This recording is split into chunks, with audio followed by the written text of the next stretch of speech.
Welcome in, everybody, to another edition of Bombers Blitz right here on the College Football Mafia channel. I'm your host, Nathan Bomber Brown. And I'm working on different framing. I like to get my Richland Bombers and my BYU Cougars and my Wrexham hat in the corner on the screen. So open it up a little bit more. So I apologize if you don't want to look at those things, but they're mine and it's my show. So whatever. I appreciate everybody being here tonight. Make sure you follow us on Twitter, subscribe on YouTube, and get involved. Become a member of the College Football Mafia and everything we're doing around here. I would ask everybody, make sure you hit that subscribe button. Come on, if you're watching on X, jump over on YouTube. Go to College Football Mafia. Hit the subscribe button. It's free. Give us a thumbs up. Let us know how we're doing, or tell us how you don't like what we're doing. I'm okay with negative comments. I'm a big boy. I can handle that stuff. But we just want you involved, and we want to have you guys be part of the conversation, which is what these Tuesday shows, not every show, but most of our Tuesday shows end up being call-in shows. I want to hear back from you guys. The rest of our shows on the channel, we don't get a lot of chance to hear back from you actually in person. So we want to take advantage of that as much as we can. So Tuesday nights right here, about this time, 8 p.m. Eastern, we will do the show, and we'll get through some news items, news and notes, stuff that has jumped out in the last few days since we saw you last on Big Freaking Friday. And we'll just sort of go through that stuff. There is some news that just came out today in this last few hours that I think you guys will find interesting. It's a little pedantic. It's a little bit recursive. We're going to be talking about stuff that I thought we'd be done with by now. But at the end of the day, what's most important is that we get the information out. You guys have it. I do the work. You don't have to. And then you guys get to comment on it, which is the fun part. So I appreciate everybody being here at the start of the show. Let's quickly do some shout outs to people who are right first in the door. Daniel the Gygax, West Virginia Mountaineer, moderator, and somebody who produces shows and or shorts and all kinds of College Football Mafia content. I appreciate Daniel for what he does for us. Hi, everyone, he says. Caden the Diesel Freak, another member of the College Football Mafia family, saying, hey, College Football Mafia, how's it going? Doing good, Caden. It's Tuesday. It's been a productive week so far, so it's a short week. Hope everybody appreciates this is the 4th of July week, and get out and celebrate the nation. We all should be very grateful for. Bob Swanger, representing the Penn State Nittany Lions of the Big Ten Conference, as a valuable member of the College Football Mafia, says, hi, everyone. Good to have you here, Bob Swanger. Jan Hulk. Jan is in Slovenia in Europe. We are an international brand. We have people in the Philippines. We have people in the UK, Slovenia, Canada, Japan. People watch us. So appreciate you, Jan Hulk. Thank you so much for being here tonight. Hope you're doing well. Love to hear from you. He says, hi, y'all. Manic Reaction says, hi, College Football Mafia. Good to have your Manic Reactions. I appreciate you. Skaven, yes, another valuable member of the College Football Mafia family. Go Big Red, he says. And he's OG, been with us for a long time. I appreciate you, Skaven. Yes. Mama Duck, Clemson Tigers, a newer member, somebody who's been around with us now for about, I guess, 45 days. Yeah, about 5-6 weeks. Appreciate Mama Duck, Clemson Tiger in the house. Thank you so much for being here, and we appreciate your content and what you bring as well. Hello, everyone. Old Dad 751, that would be the Florida State Seminoles. Sorry, my brain gets nuts sometimes. In the house. Saying, yo, call it CMN's farewell tour begins in 60 days. Let's go, Knowles. Yeah, we'll have to. Hopefully, we'll see. I'd like it to be the farewell tour. I'll say that, Old Dad. Hopefully, it will. I forgot to say, need a Liverpool banner. I have Liverpool banners. I have them. I last summer I put them up just fine. This summer has been so chaotic. I haven't got any of my old banners out. I do have one, though. I represent. I have Liverpool gear, so don't ever think I'm not paying attention. Skaven, yes. And also Go Big Red. Nebraska Cornhusker in the house. Mark's Holy Grail. Looking and sounding good, Bomber. Thank you so much, Mark's Holy Grail. Thanks for being here tonight. Another valuable member of the College Football Mafia family, and somebody who has produced and has all kinds of content out in the world on Twitter, especially covering college football playoff formats, different models, and then all the financial chutzpah that goes behind making those decisions. Mark's Holy Grail produces that stuff, and I appreciate the stuff he's done for us. Jay Chapman representing the SEC in the house. Good to have you here, Jay. At midnight tonight, the Pac-12's Frankenstein is still back into existence. What a joke. Yeah, everybody knows my feeling. I think the Pac-12 had an opportunity 18 months ago to rebuild as the best G6 conference. Not the most unique idea, but I like to think I came up with it on my own. There are a few schools short. What are they? 9 schools? They can only do 8 conference games. Or is it even 8 schools? It's not good, whatever it is. I'm a big fan of Oregon State and Washington State. Big fan of Boise State. And then schools down the line, I think they're all fine and dandy, whatever. I want the Pac-12 to be successful. Do we get there soon? I don't know.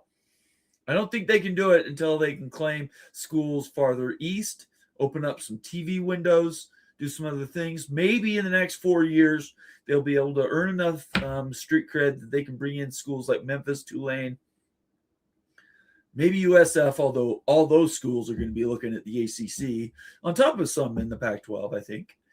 So we'll have to see. But right now it's back. Yep, tomorrow, midnight tonight, they'll be back in action. So old dad says, go Bomber. Thank you so much, old dad. Stephen Vitt says, how are we doing tonight, guys? Good to have you here, Stephen.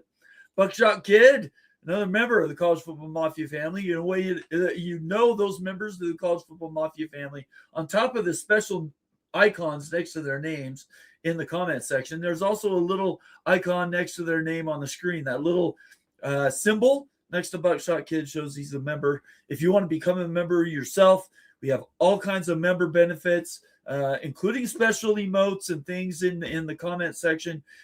We also do special live shows for our members where we share stuff that we don't necessarily share on our general shows.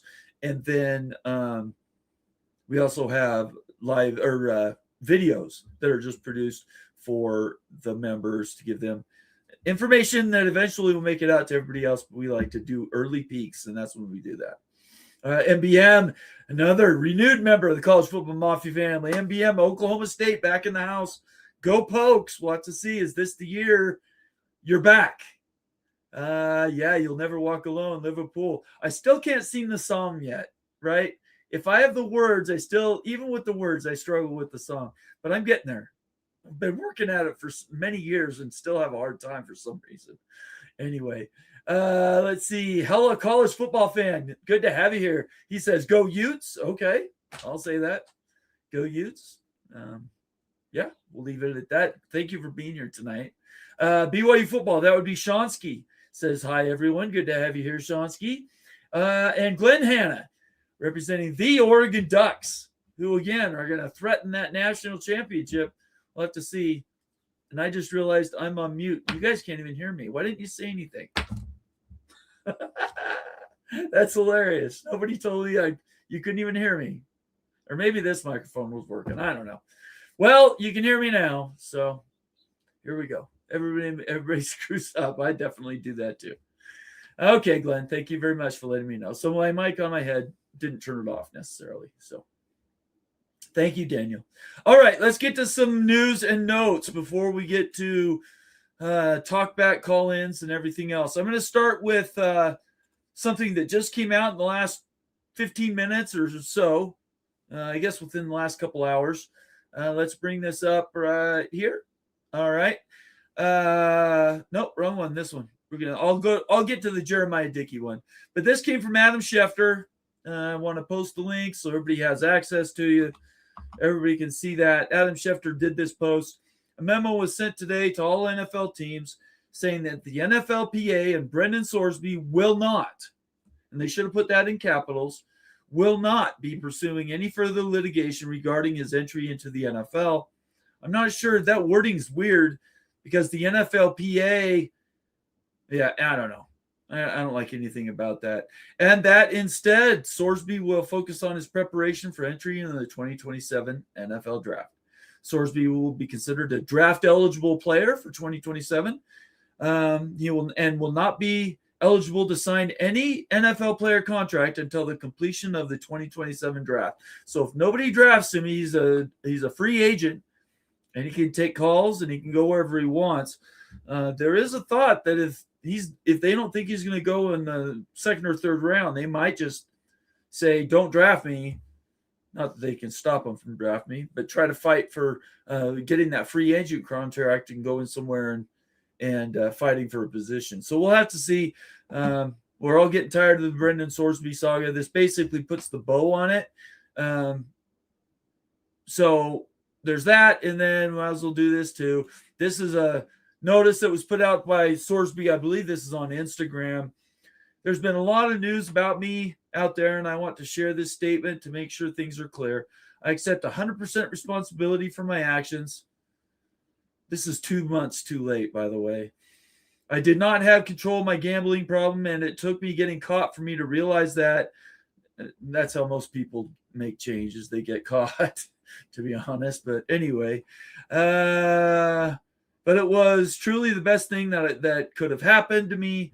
Because of this, I've been able to get the help I need and really focus on my recovery. The news about the supplemental draft changes nothing about my recovery journey. I will continue to take it one day at a time, focus on making myself better throughout the process and making sure to share what I have learned and will continue to learn with others going forward. I am fully committed to being the best version of myself that I can be and who will get ready for this 2027 draft. God makes no mistakes, and I look forward to seeing the good that is to come from this. And what he's missing at the end of this tagline is, I apologize to Texas Tech for taking advantage of him.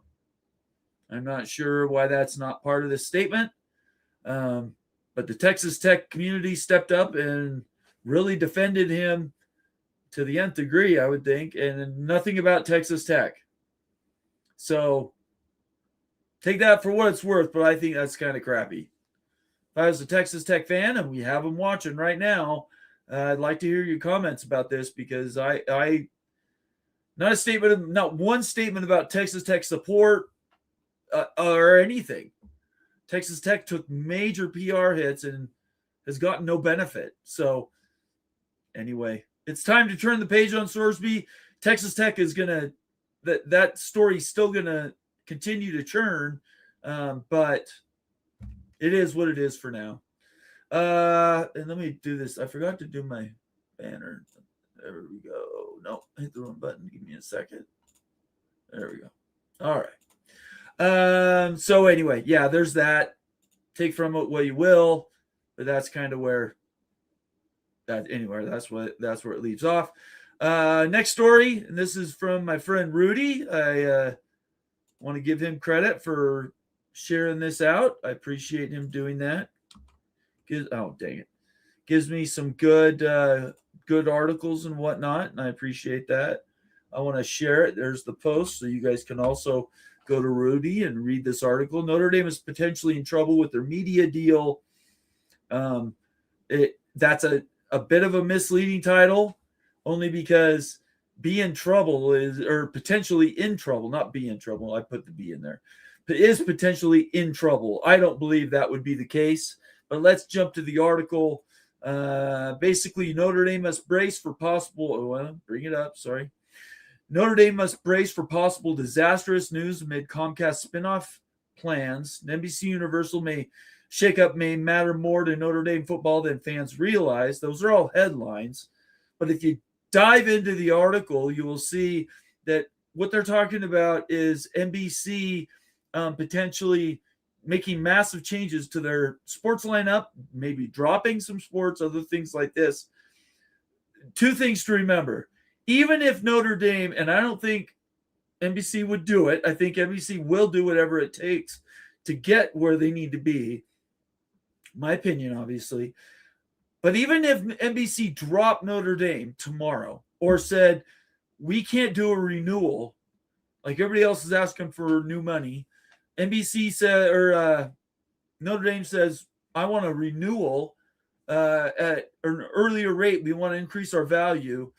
They may just say, fine, NBC, go. And I could easily see a deal with Netflix or Amazon pop up just to feature Notre Dame.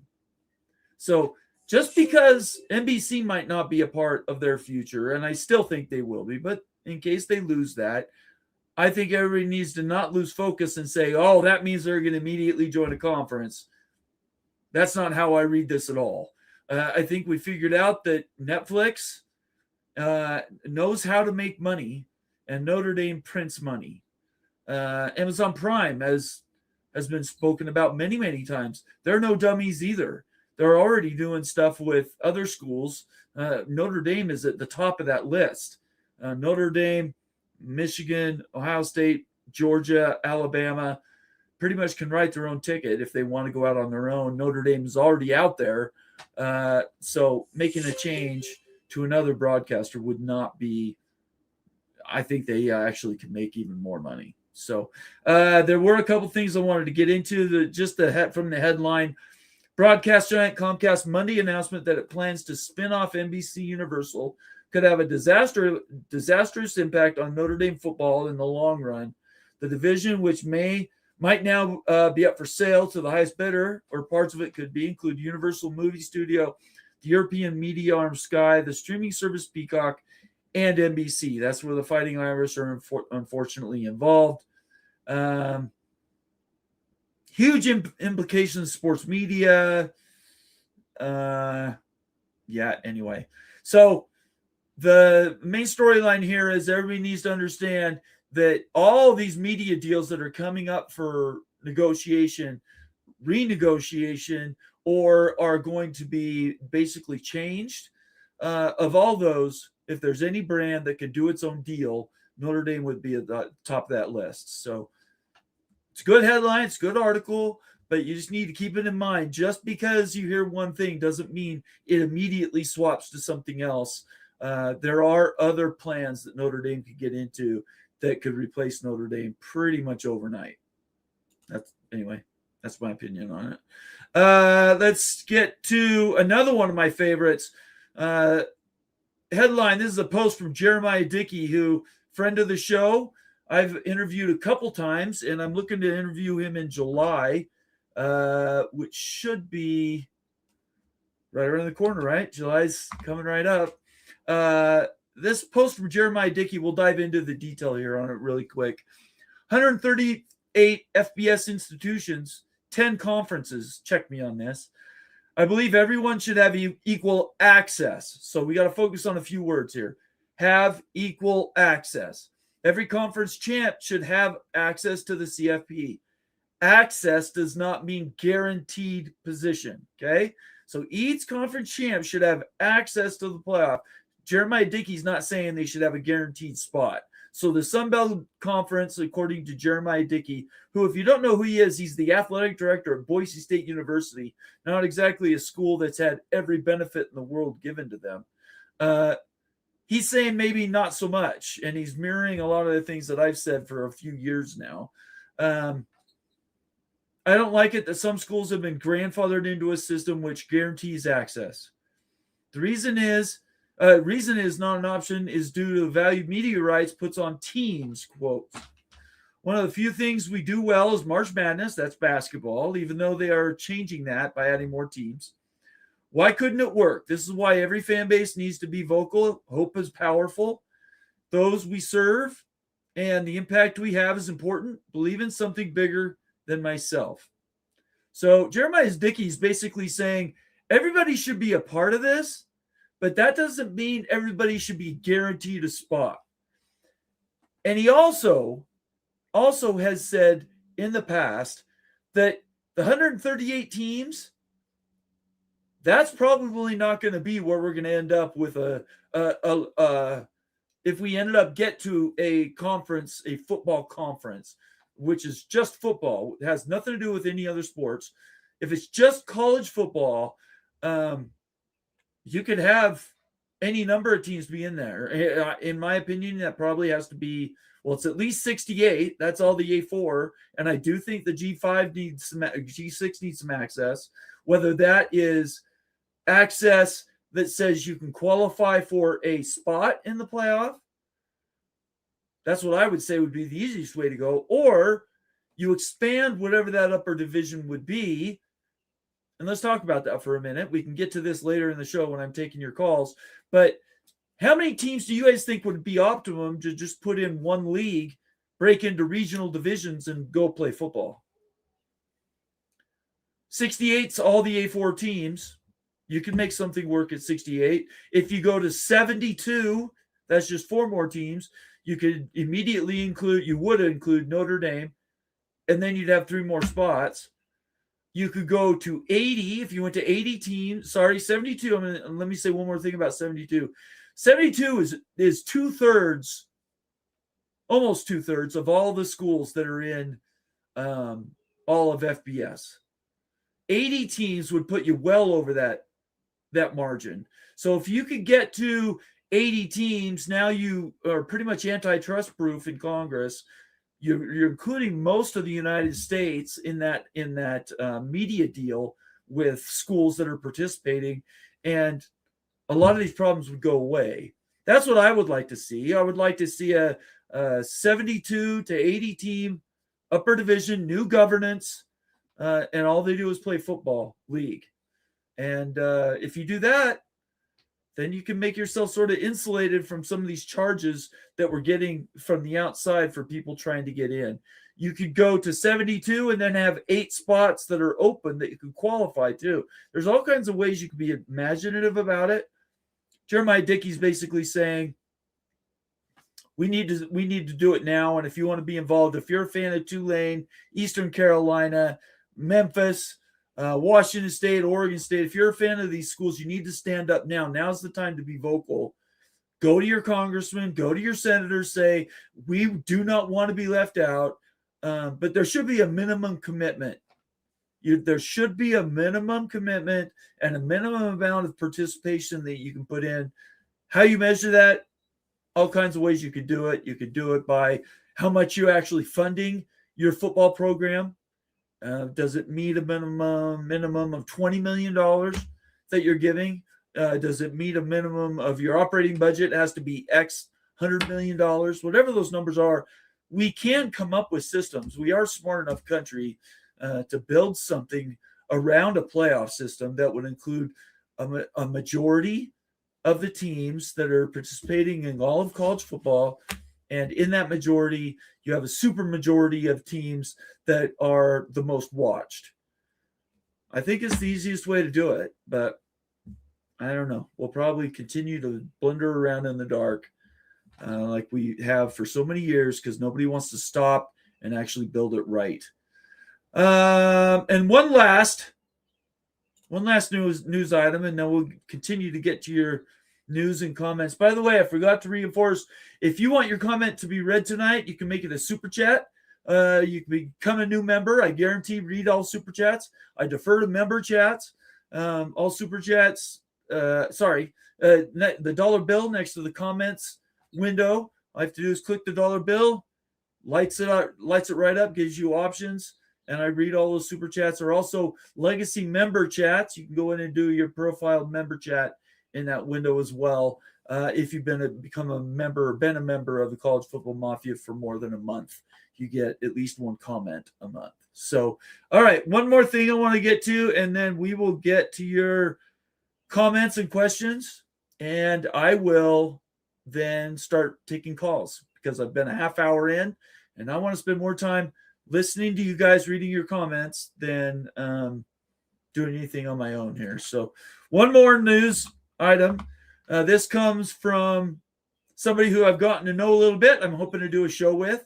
He's become real active. Kyle Saunders. You look him up on as Prof Goose on Twitter. Fantastic guy, another guy like Mitt Winter that really puts together legal analysis and kind of tells us where we are with Congress and how things are running on the governance side of college football. Very, very smart. And I'm a big fan. So I like to push his stuff as much as I can. This post came from him today in regards to where we are with the Senate and House and this Protect College Sports Act. Let's see what the current status is. It's on the calendar, not the schedule. Placed on general orders, whatever, is the automatic step right after a committee reports a bill. We all know the Protect College Sports Act came out of committee in the Senate and is supposed to come up for a vote at some point in July. Doesn't mean it will, but it's supposed to. It's not slated for a vote yet. Whether it gets to the floor, time is the majority leader's call, and it would still have to clear 60 to break the filibuster, with the Big Ten and SEC whipping against it, as everybody knows. With a House that has signaled it will not support legislation, which is why, in this learned opinion, I'm pretty smart when it comes to this stuff. I don't think the Protect College Sports Act has any chance to get through Congress because I don't care what happens in the Senate, no way it gets through the House without the Congressional Black Caucus backing it up and labor supporting it. And right now they're not doing that. So anyway, with the House that has signaled it will not support legislation like this that was much further to the right and in line with Republican preferences, it has moved well to the left, and I would guess that handfuls of Republican House legislators would oppose it as is, especially in deep red states and the Congressional Black Caucus. I just mentioned them. And Democrats will be whipped up against it, and Democratic affiliated groups will oppose it because it isn't far enough the other way. Short version, eligible, yes. Scheduled, not yet. And Senator Thune, who's the leader of the Senate, may not schedule it if it has no path in the House strategically, or they may have the vote if it has 60 and then it just goes limbo and hopes to be attached to something else. I'm going to cut to the quick and just tell you bottom line on this. All signs say this thing is not going to get through the Senate. There's no chance, in my opinion, that ever happens. The Congress right now is completely, it's broken in bilateral terms. The Senate or the House can't work with the Senate, and Congress cannot get along, Republicans and Democrats. They simply can't do anything bipartisan. And it's sad that we've gotten to this point, but our country right now is broken in the fact that nobody can have a discussion without freaking out and trying to kill somebody. And we can't put real work into legislation. We have to try to do everything band-aid and rushed. This deal, Cody Campbell was a big part of putting this thing out there. Everybody knows that. They all jumped on board last year when Trump put this commission together, right? But then nobody did anything for months and months and months. And then out of left field, it gets announced at the end of May.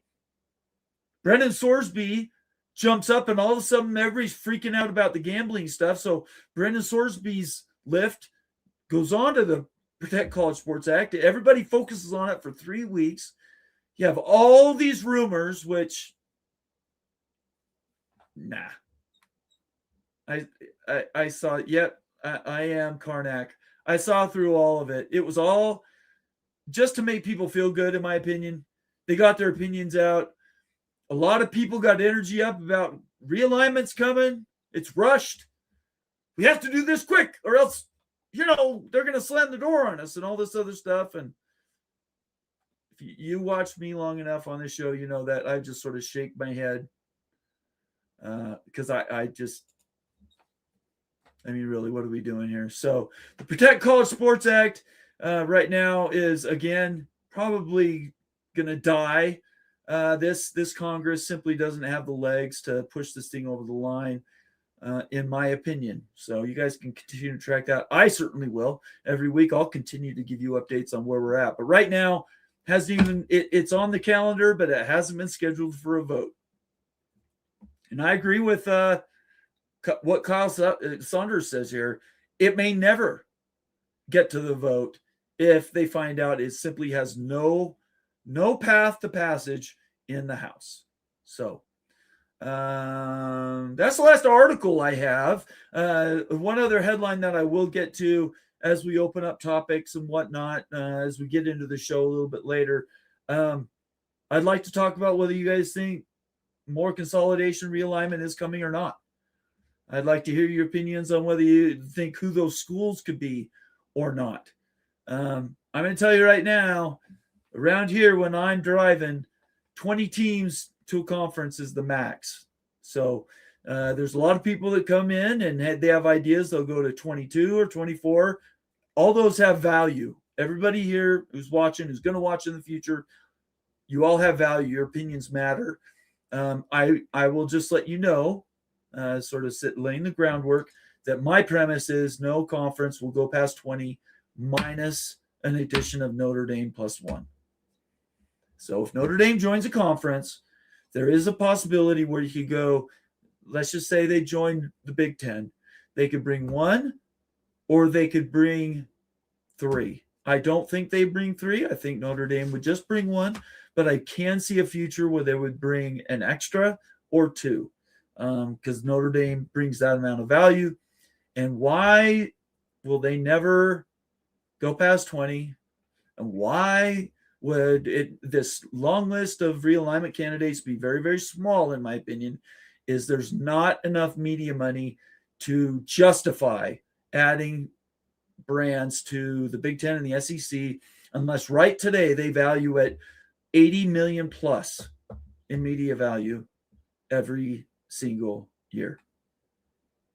And we can talk about it. We can debate whether your school, XYZ school, whether you think yourself, your school brings $80 million. Let's talk about it. Tell me how that's justified, where you get that data, what that's backed up with. My data has been backed up in 3 years of research that we have done here at the College Football Mafia. Wild Ute and Moen have been the anchors of that research. And I have not seen anything that tells me those numbers have been broached. In fact, except for Notre Dame, and this will be the last thing I say, except for Notre Dame, everybody else brings about 65. And we're talking about the best brands available. 65, maybe 70 now that we've had inflation a little bit. So, yeah. Anyway, I appreciate everybody watching tonight. Let's do a quick reset, and then I will get to Moen's memberships, which he just gave in, and I got to call those out. I appreciate everybody being here tonight. Make sure you follow, subscribe. If you're on X, jump over on YouTube for me. Go to College Football Mafia, hit the subscribe button. We're trying to build our subscriber base. We just passed 6,000. That's a big number for us. We're working towards 7, so let's get there. We have new viewers all the time. There's no reason you guys can't do us a solid. It's completely free.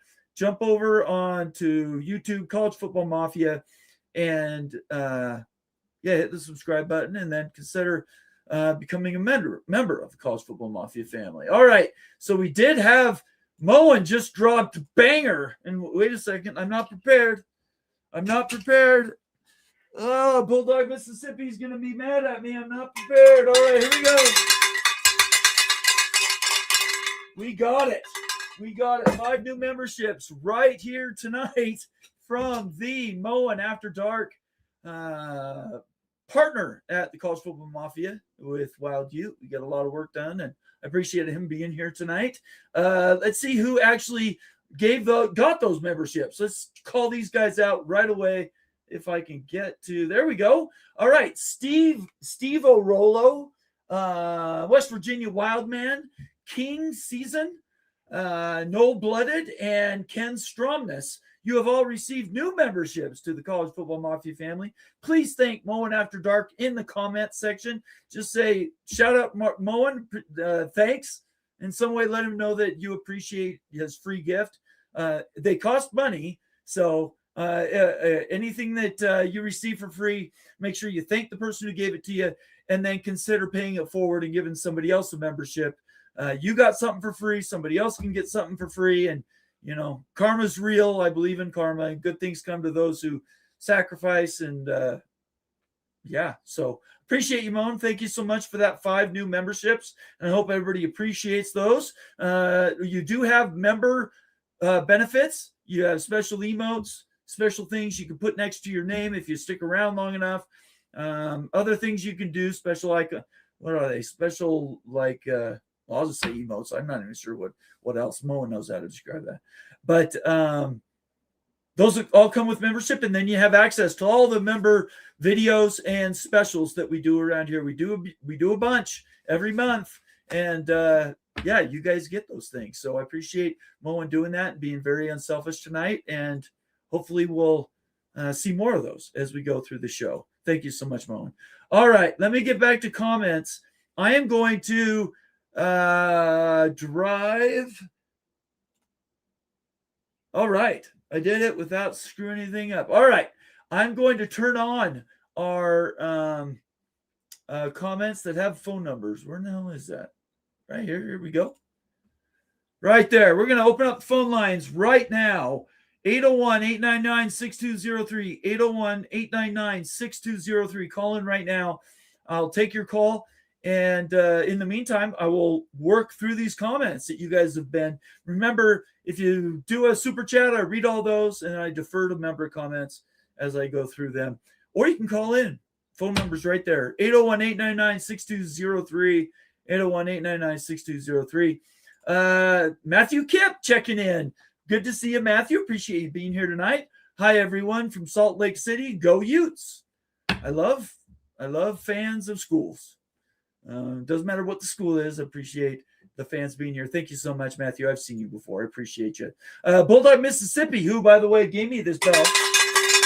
Super rock star of a viewer. Appreciate him. Klanga. He's also a valuable member of the College Football Mafia family. Mark's Holy Grail. The House needs a win on athletes' behalf. Besides not giving in on employee issue, eliminating salary cap removes excuse A4 schools are using to threaten cutting more non-revenue sports. It's true. It's true. There is room to negotiate. Mark is totally right. There's no doubt about it. The question is anybody negotiating? That's the question. Mark, I agree with you. But is there anybody actually negotiating? Because all I get is the bills they're putting together are sort of managed to either do everything, which those will never pass.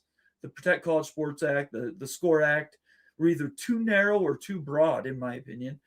Or they just they're not detailed enough. They don't have enough in them. I would prefer 4 smaller bills that you can negotiate and get through with amendments. And then you could break them into pieces. The athlete, employee, non-employee issue is definitely one of those. They should break off.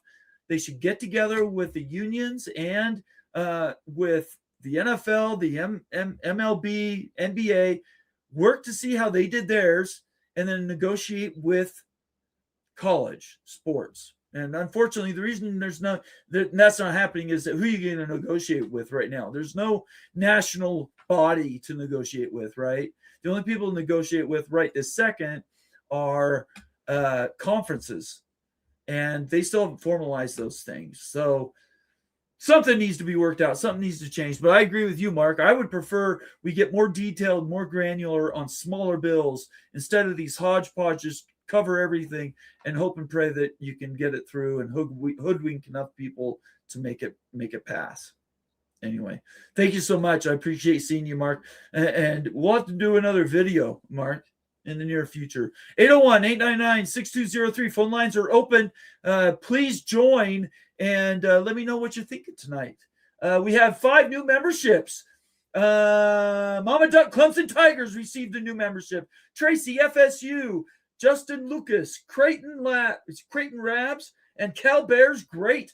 All 5 of you, I have seen you before. Thank you so much for being here tonight. New members in the house. We will ring that bell again. For Bulldog Mississippi, make sure you shout out Bulldog Mississippi in the comments. Let them know. For and somebody else. Call from David. David, is that right? That's me. Hi, David. How are you?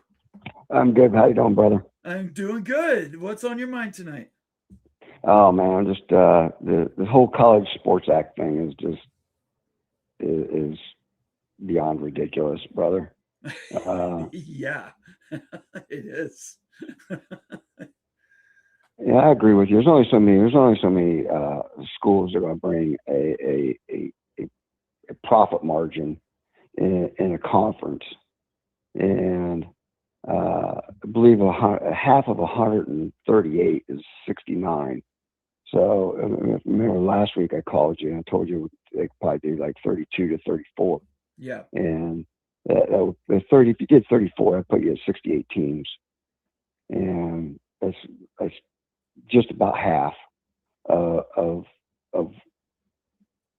what you'd need to get there. I think anything over that is not going to probably be adding brands are going to be worth anything, Right. But I was thinking about this why the Senate is taking this bill up, and why it's just written and just half of it's just a mess. Right. I think we can agree about half of that thing is just total crap. And it dawned on me here about 3 days ago why they are all of a sudden so interested. Why this just came out, because you just mentioned it just a little bit ago. All of a sudden out of the clear blue, all of a sudden there's a push to do this thing, right? Yeah, right. It's very bizarre. It's bizarre. All of a sudden there's no for the Senate to take this up, right? Usually on an emergency situation, usually that's it has to do with national security.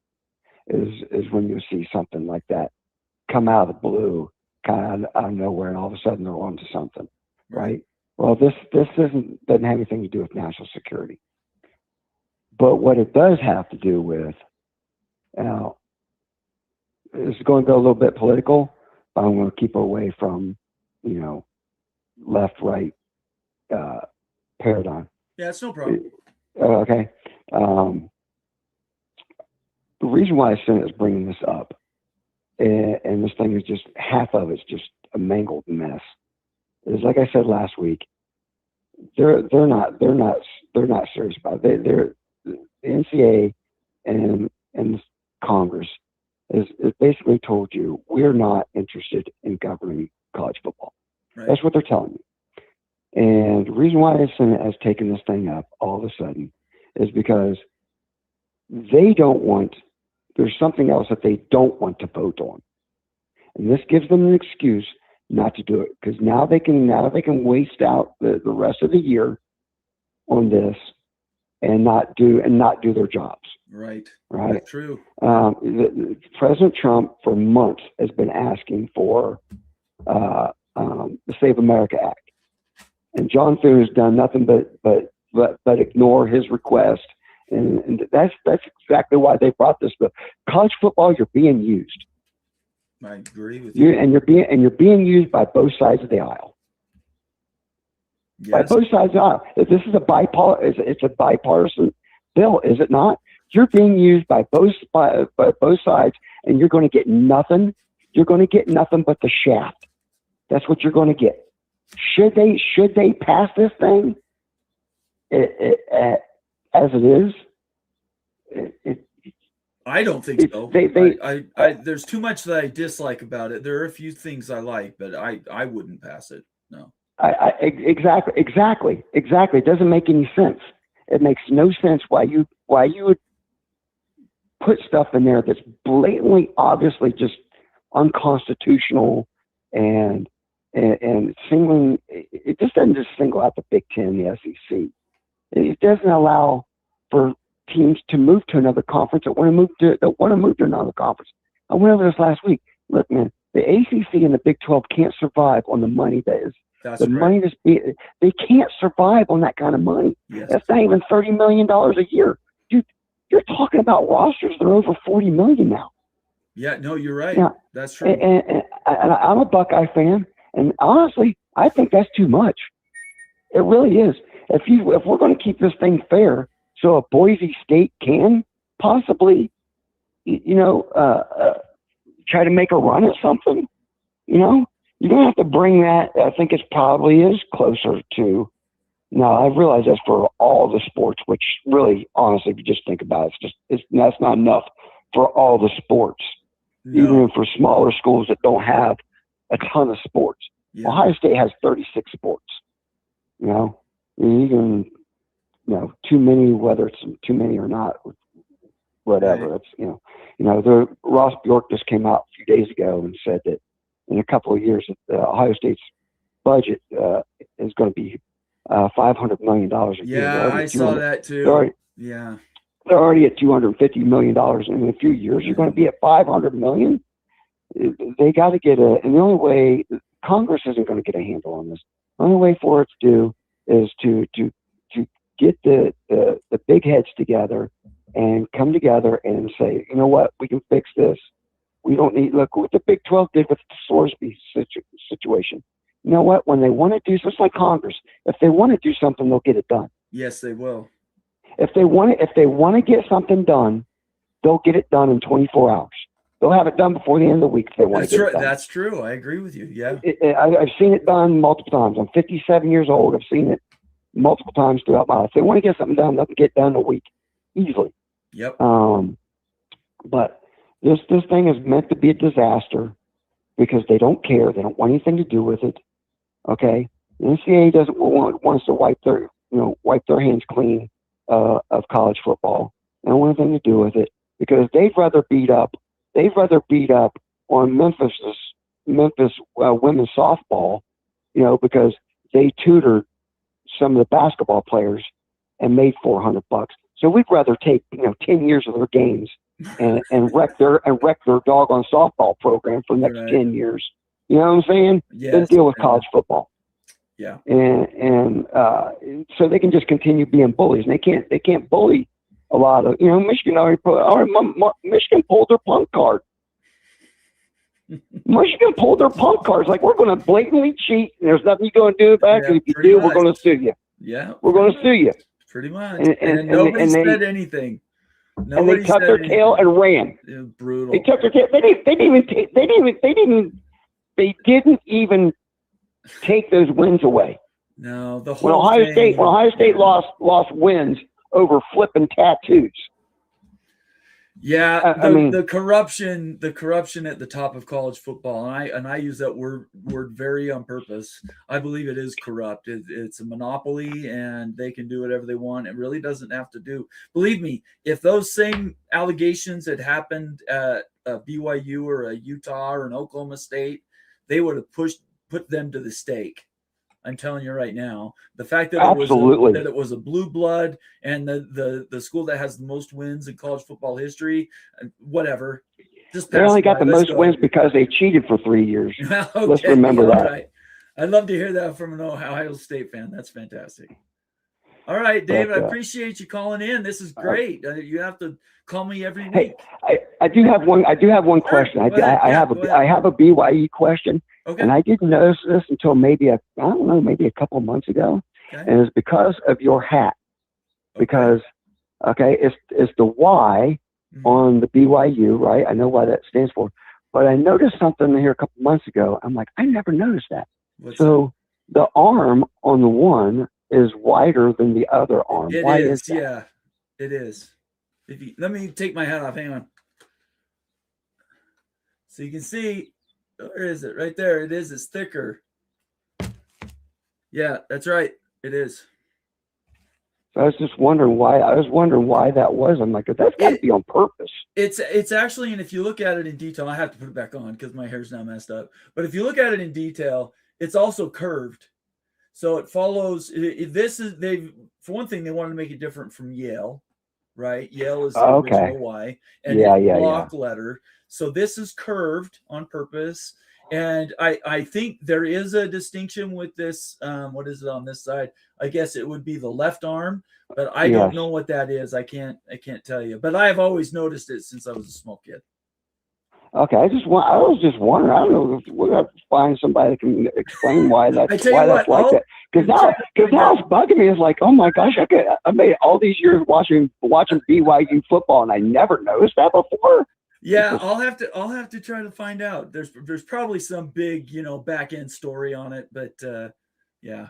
Anyways, it is distinctive, and if anybody ever comes, it's a once in a lifetime trip to come to Provo and watch a football game. The setting is second to none. Maybe Washington, where you can drive up in a boat, or Tennessee, but up on the mountain behind the university, there's another Y, and you can see it for 50 miles. It lights up during homecoming and other special events. It'll light up for the 4th of July.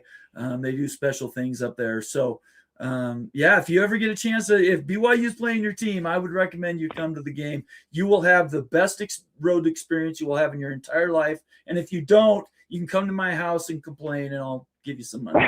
No, I wouldn't do that. I've been a secret BYU fan for years. So I appreciate that. There are a lot of closet BYU fans out there. We just need to bring them back out. So I appreciate you. Thanks very much, David. All right, man. Appreciate it. Yeah, we'll see you later. Bye. All right, bye-bye. I love that. That's fantastic. Thank you. Thank you for calling, David. This is great. I love when I get people that are did my mic quit working? I can't hear it. Can you guys still hear me? Tell me if you can't hear me. So thank you, David. Appreciate you calling. 801-899-6203, 801-899-6203. Let me get to a couple comments here while we're waiting for somebody else to call in, and I bookmarked them, so might as well start there. We had a few shout-outs. Noel Blooded saying thank you, Moen, for the membership. That's really cool. I love when people do that. I will try to if you guys keep posting your thank yous, I will try to grab them. I don't get them always because I don't have a producer for the show, but I try to get as many as I can. Mama Duck Clemson Tigers, who is a new member of the College Football Mafia family, renewed, I believe. Yeah, she's received a membership before. It's totally about control. Could not agree more. It is about control. And who doesn't have it? Yeah, there's no doubt about that. Stephen Vitt says it's about control. It's not about protecting anything. Look at this. Smart people think alike. That's all I'm saying. Matthew Kipp says, Nate, do you think BYU goes to the Big Ten? I don't think so. I mean, it'd be great. I know that they're qualified to be in the Big Ten. I'm not going to get any more into that. I have reasons, but I don't think so. I think the better play would be the larger grouping of college football brands together. BYU's a top 30, 25 brand maybe in totality, and they just have to have the access. So, anyways, thank you, Matthew Kipp, for asking. Here's another shout out. Mama Duck saying, wow, thank you, Bulldog, Mississippi. That's really cool. I love when people do those. Call in right now, 801-899-6203, 801-899-6203. I believe somebody was calling in when I was talking to David, and I didn't catch it because I was talking to him already. But please call back. I'd love to hear from you. I love hearing you guys' opinions, believe me. This is really cool. Old Dad saying, great call. It was a great call. It really was. Illini Ted coming in the side door. Good to see you, Illini Ted. Also an OG member of the College Football Mafia family, saying college sports are partisan but not split along the two major political parties. This is why the bill has little chance to pass, as Nate suggested. Thank you, Illini Ted. I agree. And thank you for being on the same vein. I think we've been on the same vein for quite a while. I would love something to be passed. If you're thinking that I'm just being a downer, I haven't. I've written articles. I've produced other things saying what solutions could be. But my biggest hang-up isn't even with the bill itself. It's with the athletes, or lack thereof, coverage of the athletes. I get very frustrated with the way the athletes are being treated. I don't think they need to make any more money. I've never said that. I think what they need is better representation, and they need to be able to be at the negotiating table for these deals. They should be at the table for the next CSC, whatever that is. They should be at the table for the next legislative a bill they write, and we need to include the athletes because not all of us are going home if there's no athletes. I don't care whether you think they should be paid or not. Although I think most people nowadays think they should be paid something. But they need to be at the table, and they're not right now, and it's a broken system. So anyway, all right, let's go. Let's see. Get some more comments. 801-899-6203. Please call. I'd love to talk to you. Mama Duck, I answered this, but I'll answer it again. It's on the calendar for July in the Senate because it came out of the subcommittee, but it's not on the calendar for a vote yet. So they've put it on the calendar. I said that wrong. They put it on the agenda, but it's not on the calendar. They haven't scheduled a date yet for it, and they may never schedule a date. So I'll just ask this as I'm reading back through your comments. Does anybody want to call in and tell me why they think realignment is going to happen in the next 2 years? Somebody call in and justify Duke to the Big Ten to me, or Miami to the Big Ten, or Clemson to the SEC. I would love to hear your realignment questions.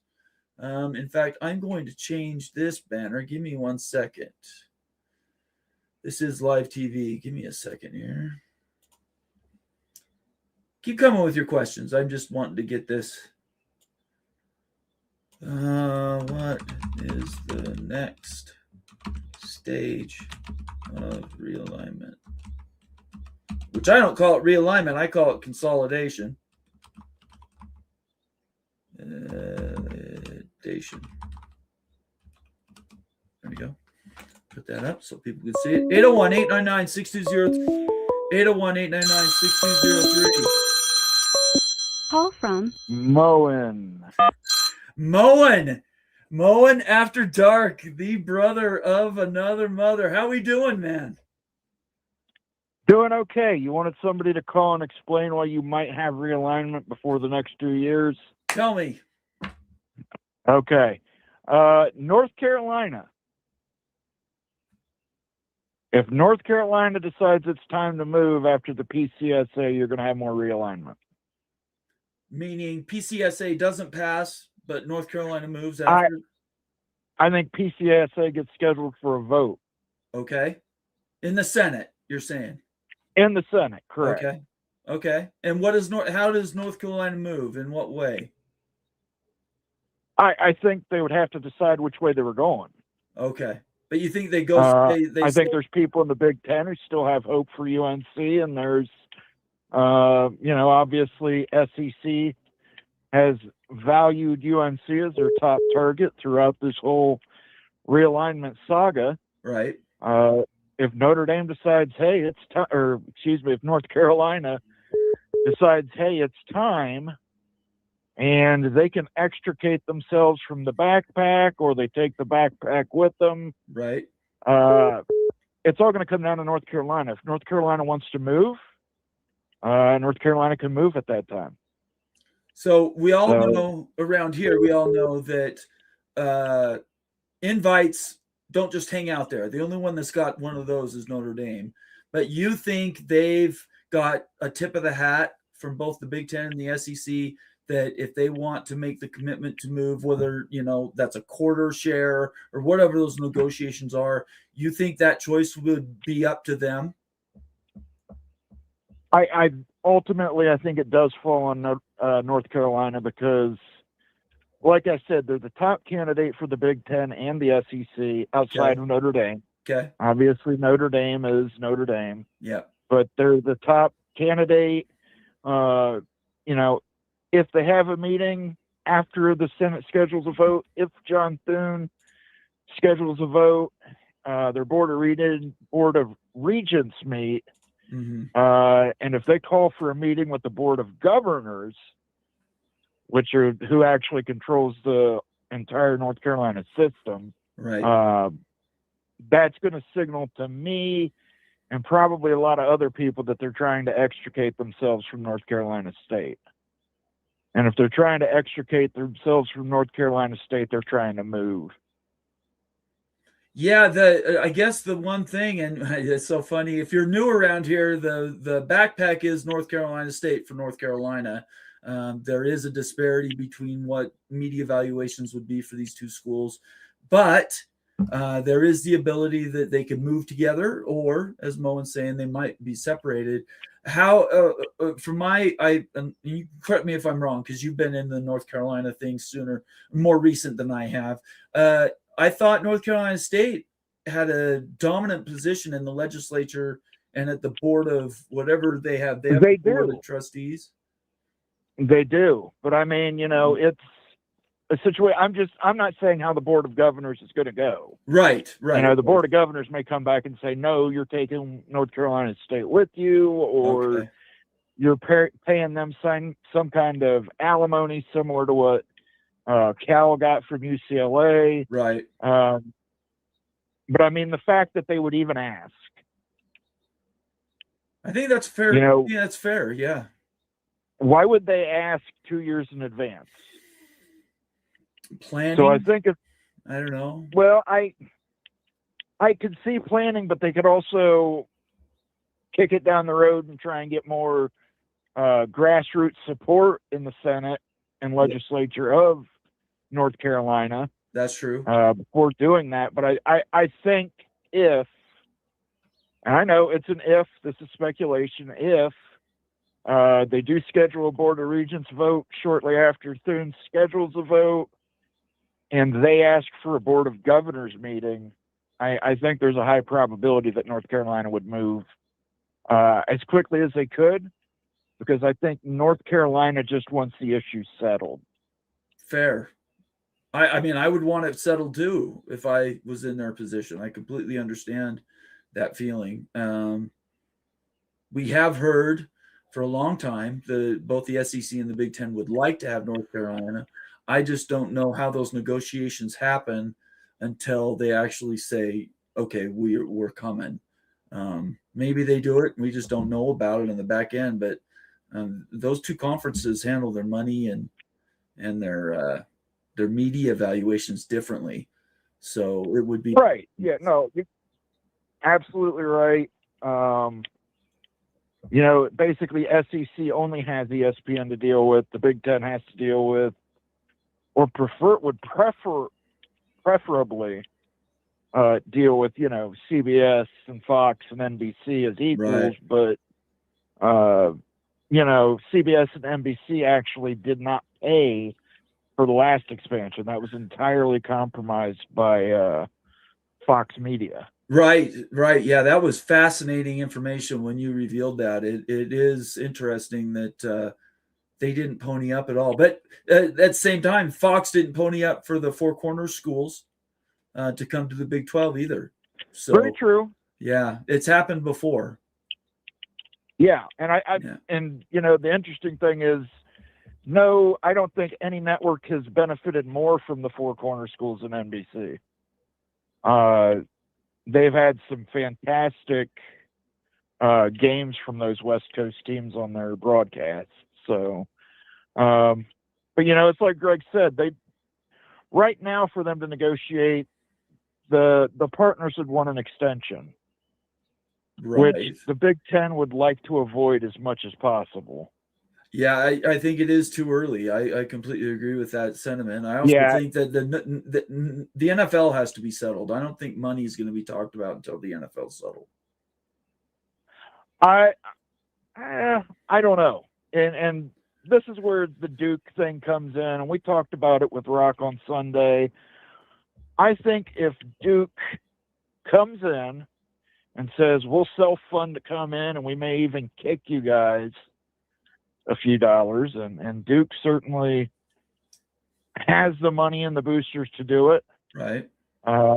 You would only really have to come up with money for Miami. Yeah, if you're talking about them and a travel partner is what you're saying. Right. I'm saying if one of their travel partners could self-fund, you would just have to come up with money for Miami. So I think if Boy, Uh, that's a big dollar bill, y'all. I That's a I lot know of money. it's a big dollar bill, but Yeah. you're also adding some game volumes that you wouldn't have otherwise. So maybe you can go to Amazon because Amazon spends $3.8 billion annually on live sports. Right. In a situation for just those teams, Duke was able to work out an agreement with Amazon with their current partner. Maybe they could do something similar. But again, I don't think that happens until North Carolina makes their decision. Like I think if unless Notre Dame moves, I think Right. unless Notre Dame or North Carolina move, I don't think anybody's moving. Did you catch the beginning of the show, the NBC Universal and Yes, the spinoff. Yeah, the spinoff thing. I'm not too worried about Notre Dame finding a media partner if NBC backs out. Do you have any thoughts on that? I think whoever buys NBC is going to want to be in the Big Ten business. Oh, I agree with that, and I think Notre Dame business, yes, by extension. Yeah. Probably the number one option for NBC Universal is Amazon Prime. I could see that. They already own the MGM studio library. That this would make them own the Universal movie library. Peacock is obviously going to get shuttered. They've never been able to recover from losing WWE. That's too bad. I like Peacock. I like their broadcasts. It's too bad the production value is very high. So that'd be unfortunate. Yeah, but it's for me, like I used to keep it because you could pay $80 for a whole year and you could get every WWE thing for Right. $80 a year. Now to get it through ESPN is $30 a month. So, and I already get ESPN through YouTube TV. So, in terms of media companies, they refer to that as churn. When you lose customers, it costs more to gain a customer than to lose one. So, of course, yeah, it costs more to lose a customer than gain one. Yeah, it's more cost effective to keep the people you already have in the tent. Right. So, right. Yeah, so absolutely true. Peacock has been nothing but an abject failure for them. It's never turned a profit. So Peacock probably goes away, which you wouldn't want to have. The problem we have with streaming is we've already got too much streaming platforms. We need consolidation in streaming platforms, which is what you're seeing them try to accomplish with Paramount Warner Brothers. I think that's happening more because the economy is it's flagging. So the economy is robust. Everything blows up. When it goes down, everything contracts. So that's true, with the exception of live sports. Live sports spending has still continued to go up. And I don't think it has any signs of slowing down. It's the one thing people will watch. Soccer, I don't watch it, but apparently a lot of people have been watching the World Cup. I'm telling you, and I think it's a big deal. Yeah, I don't know if it's La Liga or UEFA is up for media rights next year, and there's already companies bidding on it. So, and they're going to get a pretty big pay bump. Well, Fox is going to make. Fox makes what was it, $750 million. Is it every week or every 2 weeks with the World Cup with just those 2-minute hydration breaks that have never been involved in soccer? They're getting free money essentially, and it's just they are just cashing bills. Fox is. Yeah, no doubt about it. I mean, that's what I'm saying. They're really, for all these people, even the streamers, it's live sports. Amazon pays $1 billion a year for a single NFL game every week. Of course, yeah. So, I mean, I don't think it's beyond the realm of possibility if you can get Oregon and Washington to stay happy with $50 million. you can get $50 million from Amazon to bring in a Miami or a Duke, but Duke would self-fund. Obviously, you wouldn't need to worry about that. Right. But, It's an interesting idea for sure. Yeah, it's possible. I'm not saying it's probable, but I'm saying there is scenarios along the dimensional pathway where this could happen. Very, very fair. Moen, thanks for giving everybody 5 new memberships. I hope you saw those shout outs. I did. I appreciate the people saying thanks. Anything else you want to say before I cut you loose?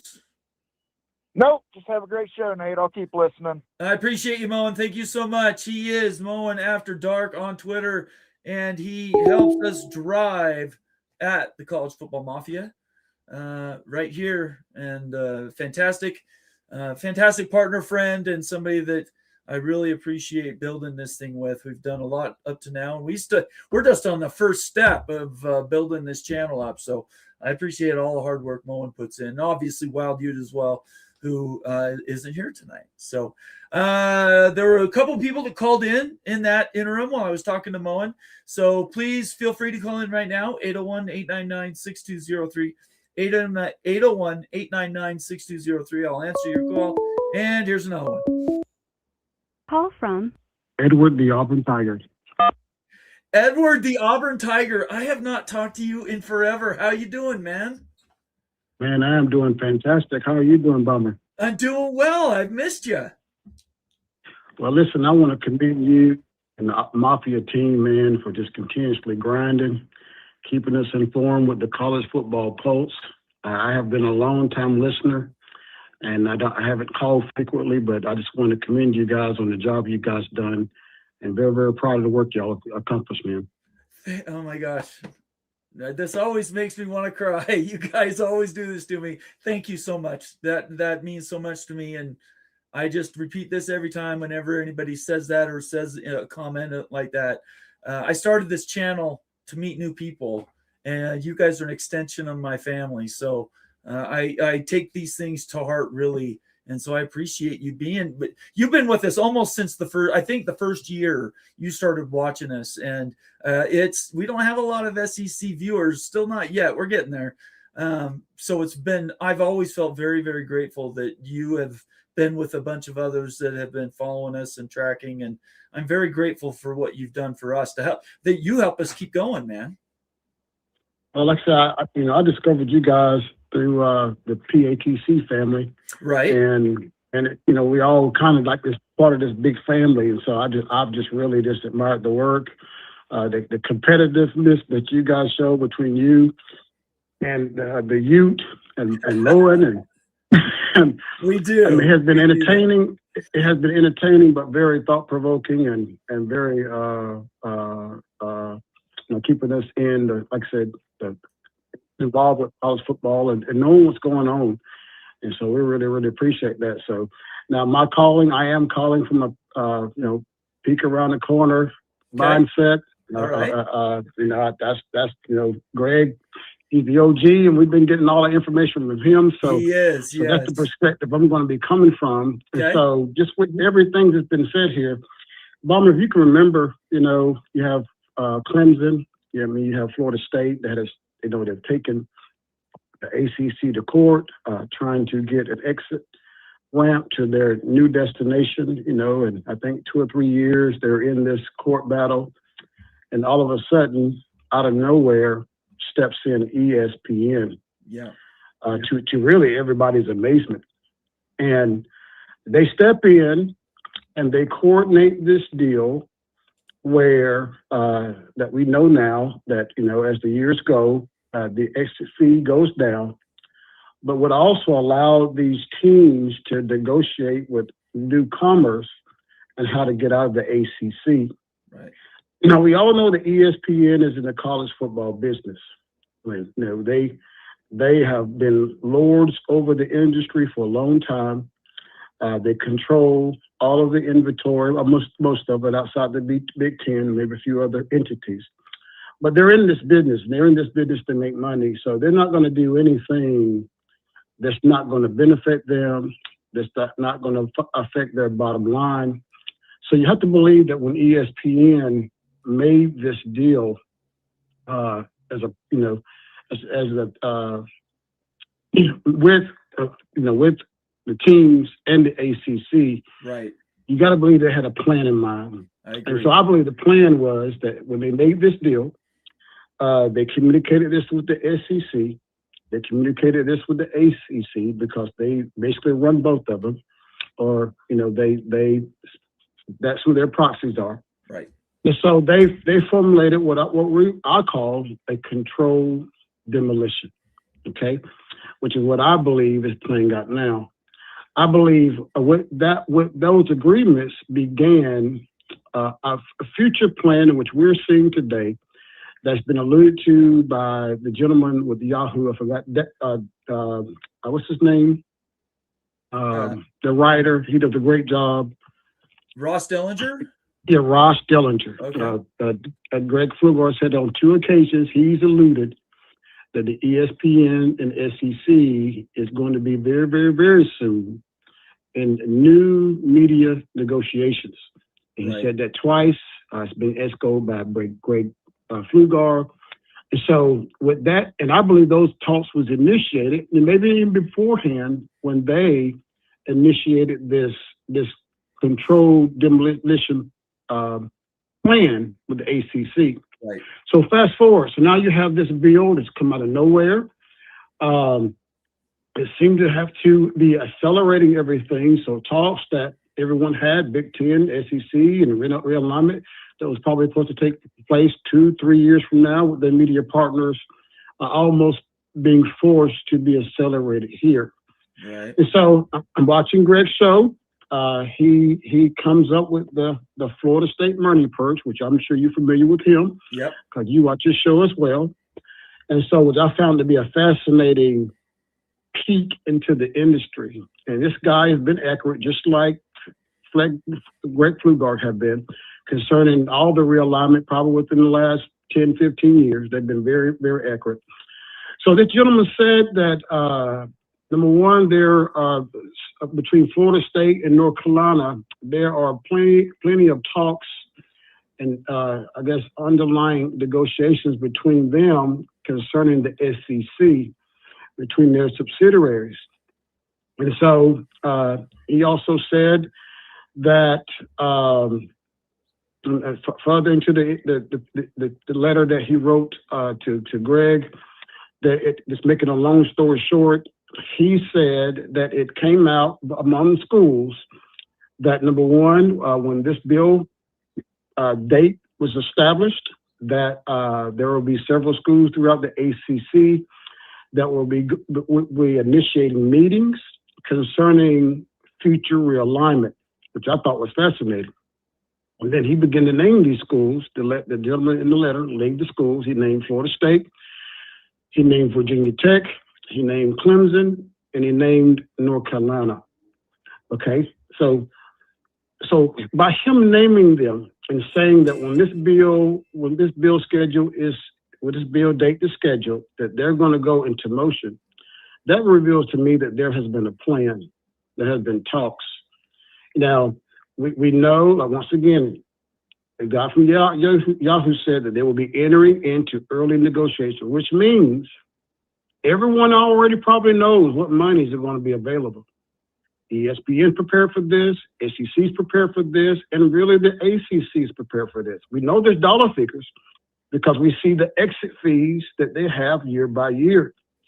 I also believe that this new, Greg called it the new reimagined SEC conference to be with this realignment. I believe those also have figures that they've already, maybe not always now nailed down, but ballpark figures, projections of what's about to happen.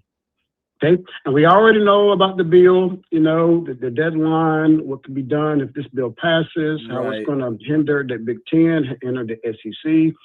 And so by the Florida State money per saying this, it tells you there is a plan in motion. And he mentioned the word negotiations, which means there are negotiations between the SEC, ESPN, and these future teams that are going on. He said negotiations, what he said, which means there's also money on the table. There's money that's been set aside for this, even in the midst of the NFL negotiations.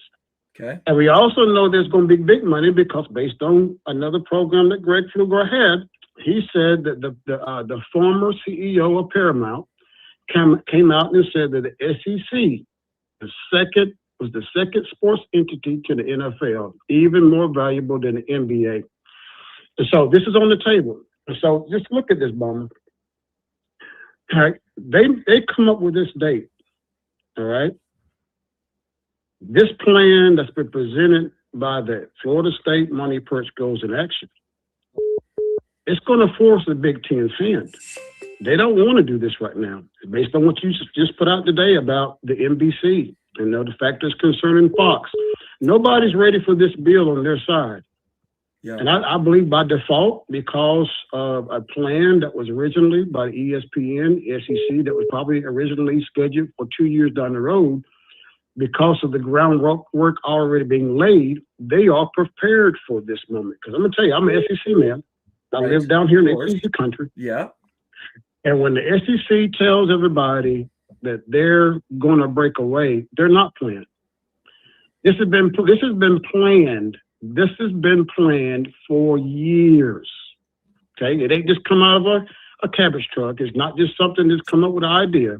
Right. They have been planning this for years, which is why the Big Ten responded in bringing in UCLA, USC, which is why they responded by bringing in Oregon and Washington. Why? They know the plan. They know this is coming.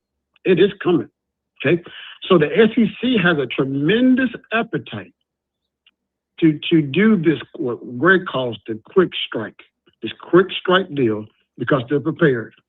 And everybody just heard Moen say this, which was so powerfully said. He said the Big Ten wants to wait, but they're going to be forced into this. They're not ready because they don't have the money. They don't have the money from Fox. They're not going to get it from the NBC, and they're not going to get it from CBS. And at this time, they cannot bring on a new partner. And like Moen just said, the only thing they could do is extend the contract, which is what they do not want. Right. But man, the SEC is sitting in the catbird seat. That's not true only for a while. Yeah. Yeah, not only would you get a jump on this bill, is it probably better to argue in court with teams already in the fold with an early strike than not doing anything. Bill goes through, which we know it's probably not, but we still have to plan that way. Big Ten and SEC, the Big 12 gets gotten here by rolling the dice. They make calculated decisions. Very true. Yep. Yeah, so they make calculated decisions. So they're going to be proactive on this. And so we have an opportunity as a league to really change the whole landscape of college football. Really do. As an SEC fan, would you be comfortable with those 4 schools? If you could pick any of the schools that could be available, would you be happy with the Virginia Tech? Would you be happy with Clemson and Florida State? And who was the other school you said? UNC, I guess. North Carolina. Yeah, would you be happy with those 4? We are outrageously excited about these teams. Okay. Why? With the exception of North Carolina, which is a little different, but we need different right now. We need a more, how can I say, not totally culturally different from the SEC, but we need North Carolina. We need what they bring to the table. But with the exception of that, I mean, you're talking about schools with SEC pedigree, great fans, great passion, great tradition in the football programs, bringing a lot to the table. There will be instant rivalries with so many teams in the SEC, and it's only going to, increase the SEC brand. And the SEC is a brand multiplier. I mean, Greg said before Texas and Oklahoma even entered the SEC, their brand skyrocketed. But that's what the SEC does. And listen, we're not talking like no other conference matters, because they do. Well, I love the Big 12. It's a great conference. I love what the commissioner's done. I absolutely love y'all's commissioner. He's out of the box thinker. I personally believe that if it wasn't for his leadership, Utah, Arizona State, Arizona, they're not in the Big 12. I believe this guy is tremendous. I believe it's tremendous. We know Big Ten is a great champion league, so we're not trying to minimize their importance, their value. They are. I'm not that one-sided. But man, but the SEC, we absolutely love those teams. I don't think outside of Notre Dame, maybe outside of Notre Dame and Miami. I would hate to lose Miami to the Big Ten. I think Miami brings great value, especially where they are right now. What surprises me and I don't know that no one knows the hotel, so I might be just not saying it right, but I can't understand why ESPN will let Miami go. I really don't. I would be surprised if they go to the Big Ten. In my opinion, I think ESPN will pay the money to keep prime inventory in ESPN family, because they're in the media business, they're in the ratings business, they're in the money making business. So, but the exception of Miami, Notre Dame, I don't think there are any other teams on the board throughout college football for the SEC that would be greater assets than the four teams that Florida State Moneysburg said: Virginia Tech, Clemson, and Florida State. They're just going to add so much to the SEC in rivalry, and it's always already that way now. Every when you turn on the tube, you go down the schedule, and once again, I'll say kudos to our leadership in the SEC, because if you look at our schedule, they schedule prime time games. You turn on every week, you see teams like Georgia, Texas, Oklahoma, Alabama, Tennessee, LSU. Just going down the lane. You going down the schedule. Just prime time games. And yes, it has hurt us in terms of sometimes our schedule, seating in terms of playoffs, but it has brought the eyeballs. And why that's important? TV, media negotiations. And so there's a big demand for our product. But I do want to hear your response. I've been doing all the talking. I must be talking pretty good. You ain't saying nothing, Bomber. No, I want you to fully form your ideas out. I'm here to listen, man. Everybody hears me talk all the time. Look, if you're going to expand, if the SEC decides to expand those four schools, you could not do better. I think there's the differences between Virginia Tech and Virginia are stark. I think the Virginia Tech is definitely more of an SEC brand than it is a Big Ten brand, certainly. I think they would have been a great fit in the Big 12. But if the SEC is going to expand, go to 20 and then say, we're good. That's where I think I'd be comfortable with them moving out. The timing, again, I'll say it, I don't think this PCSA is going to happen. So the rush to get it done right now, I don't really see it. I think those schools will be there whenever the SEC decides to do it. It might just be in a couple of years, or it could be next year if they renegotiate. But I just have to everything fall back to what Bob Thompson said. And he says the NFL is going to eat first. So while they may be preparing, and Florida State and Clemson have been preparing for this for 3 years, with the SEC potentially. There's a lot of planning that's already gone on. I believe that all could be happening. I think that absolutely could be true. I just question the timing. I think we're more, in my opinion, looking at a 28, 29, 30. Maybe you announce next year. But I'm not worried about the payouts for the ACC or anything like that. That money will be covered by being in the SEC. Yeah, but Bomber, think about this. Like I said, I'm in SEC country. SEC is serious about breakaway, and they're going full breakaway. They are done with the college football scene, done not having security, done not having legal structure. They are done. They are out on this. Right. And so people thinking rush, there's no such thing as rush. The SEC is going to use this bill as an opportunity. I'm going to tell you why. They know that there's going to be political backlash of a breakaway. They know that people are not going to like what they're doing. So what they're going to do is they're going to use this bill as an excuse to do what they wanted to do. Okay. Why would they do that? Because it's gonna cause some of the backlash. It's gonna give them a reason why they are doing what they're doing. and people It's are going to be able to possible. process that better. That makes sense? Of course it does. Yeah, that's all reasonable. There's nothing to disagree with there at all. Yeah. What you're saying, Yeah. 100% could come true. Yeah. I don't And deny any. so I believe that. So I believe that's the SEC stance. They're going to use this as an opportunity because, like, why would he say that in the in that letter? Well, He's saying it because there's been communication. so There's been a plan. that might be true, Edward, but at the same time, we have to look at who it's coming from. You're getting a message from a money perch, somebody who's involved with giving money to Florida State. You don't think they have a reason to put that out? I mean, this could be, just positing this, this could be a test balloon. He's putting this out to see how the public reacts to it. He could also trying to gin up, especially by bringing in other schools, gin up support. He might be looking for popular support for moves such as this. I don't know all the reasons, obviously. I'm not in control of what this guy divulges or doesn't. But in my entire life, my dad taught me something that I have always remembered, and it's not something he came up with. It's that if you know, you don't talk, and if you don't know, you do talk. And in my opinion, if you're talking about it, that's not when deals get done. Oklahoma and Texas moved in the middle of the night. Indianapolis Colts moved in the middle of the night. USC, UCLA moved in the middle of the night. I think these deals get done right now, whenever they want to do it, and you're not going to hear about them. So I know what Greg's doing, and peek around the corner. He is Greg Flugar. He is a Flug Empire, the guy, the OG in this regard, obviously. He has contacts. I don't.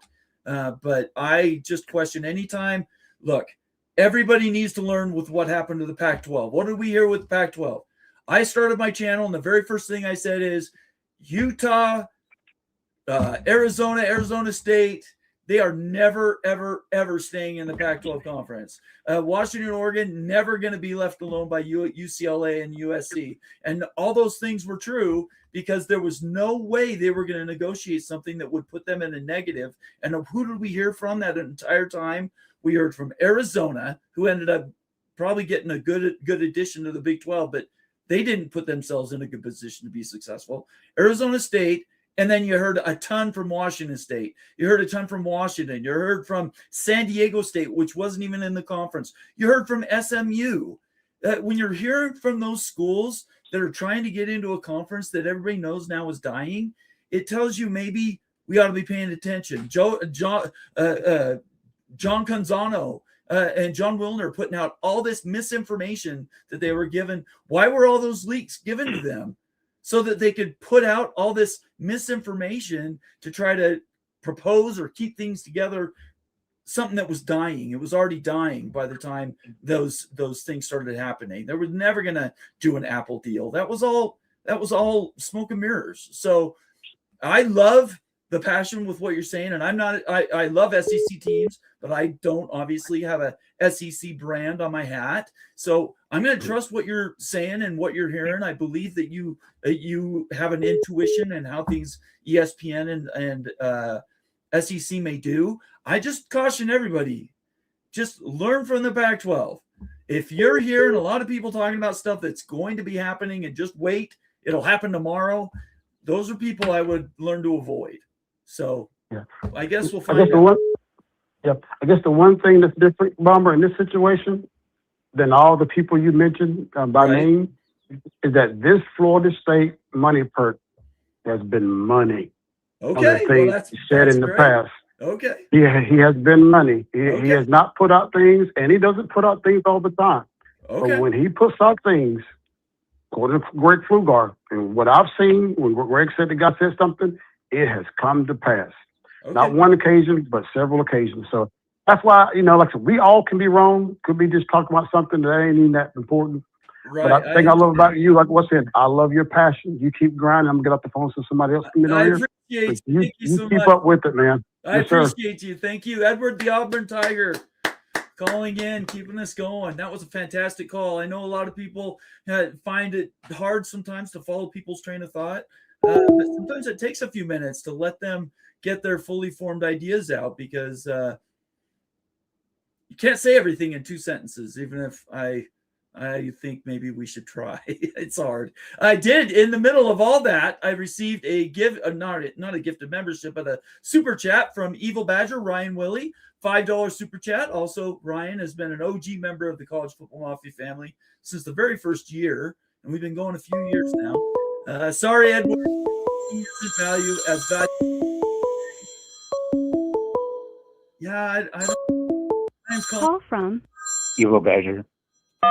The Evil Badger, Ryan Willie. I just read your super chat and you called in. Go ahead, man. What's up? So, Nathan, thanks for taking my call. Of course, always. Thanks for the super chat. You're welcome. I have a big problem with what Edward Albert just said. Okay. I don't believe that the SEC is anywhere close to as valuable as the NBA. And I believe that he's running with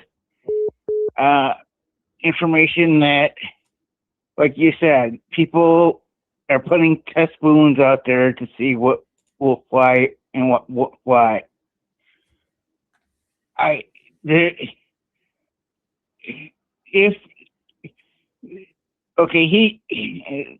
in a previous call to Greg's show, he said that, well, if the ABA gets $7 billion, then the SEC will get somewhere close to that. And I'm like, there's no way. It's only going to be maybe like $500 million more a year, in which I think the Big Ten will also get as close to that a year. But with this PCSA looming the vote, I honestly think that if they don't have a choice but to take this to court, if it does pass, which there's always a possibility it might pass. And like I told Greg yesterday, I have a fear that it is going to pass and will be held up in court. Okay. And my gut's just telling me that. And so the conferences have to act now, in which by doing that, they're not going to get as much as they would normally get if they could just wait a little bit longer and get it closer to the expiration of the agreements that they have with the broadcast. Okay. And I just think that people are just running with whatever Greg says, and Greg is like not. Well, he's reporting things other people have told him, and then he's putting his right. I understand that, but right? they're taking what Greg says is gospel, and yeah, I don't know. Like, See, that's where Greg and we go different ways. You can get reported something that doesn't necessarily mean though that you take it at face value. Everybody, and that's what I think Edward is doing right now. I think that, in my opinion, they shouldn't be doing that. I think we need to take a much longer wait and see type view of all this stuff that's happening. The PCSA, if people would just pay attention to the details, there is zero possibility that makes it through Congress. That's not my opinion. That's legal experts' opinions. I mean, so many legal analysts have looked at this thing. Says Bob Thompson said, "No way, it's DOA." So everybody freaking out about the PCSA and all the reactions to it. This is not time to do that. That's my opinion. The reason why people are freaking out is because it passed through a committee in the Senate. I know, but that's one subcommittee. It wasn't that big of a deal. Anyway.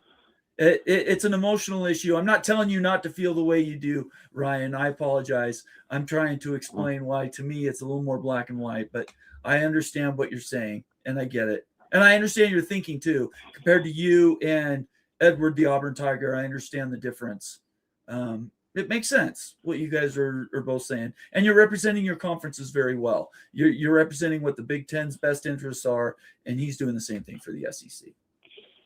Yeah, and hopefully this new Wisconsin athletic director will get Wisconsin to be able to compete in football and basketball. Yeah, are you excited about that? You sent me that text this morning, or was it yesterday? Are you excited about that? It was this morning. I just heard about it this morning. Okay. And I googled it just to make sure, because ESPN Madison was reporting it, and then they say that Pete Samo is the source. That's great. I'm hoping for good things at Wisconsin. Let's go Badgers.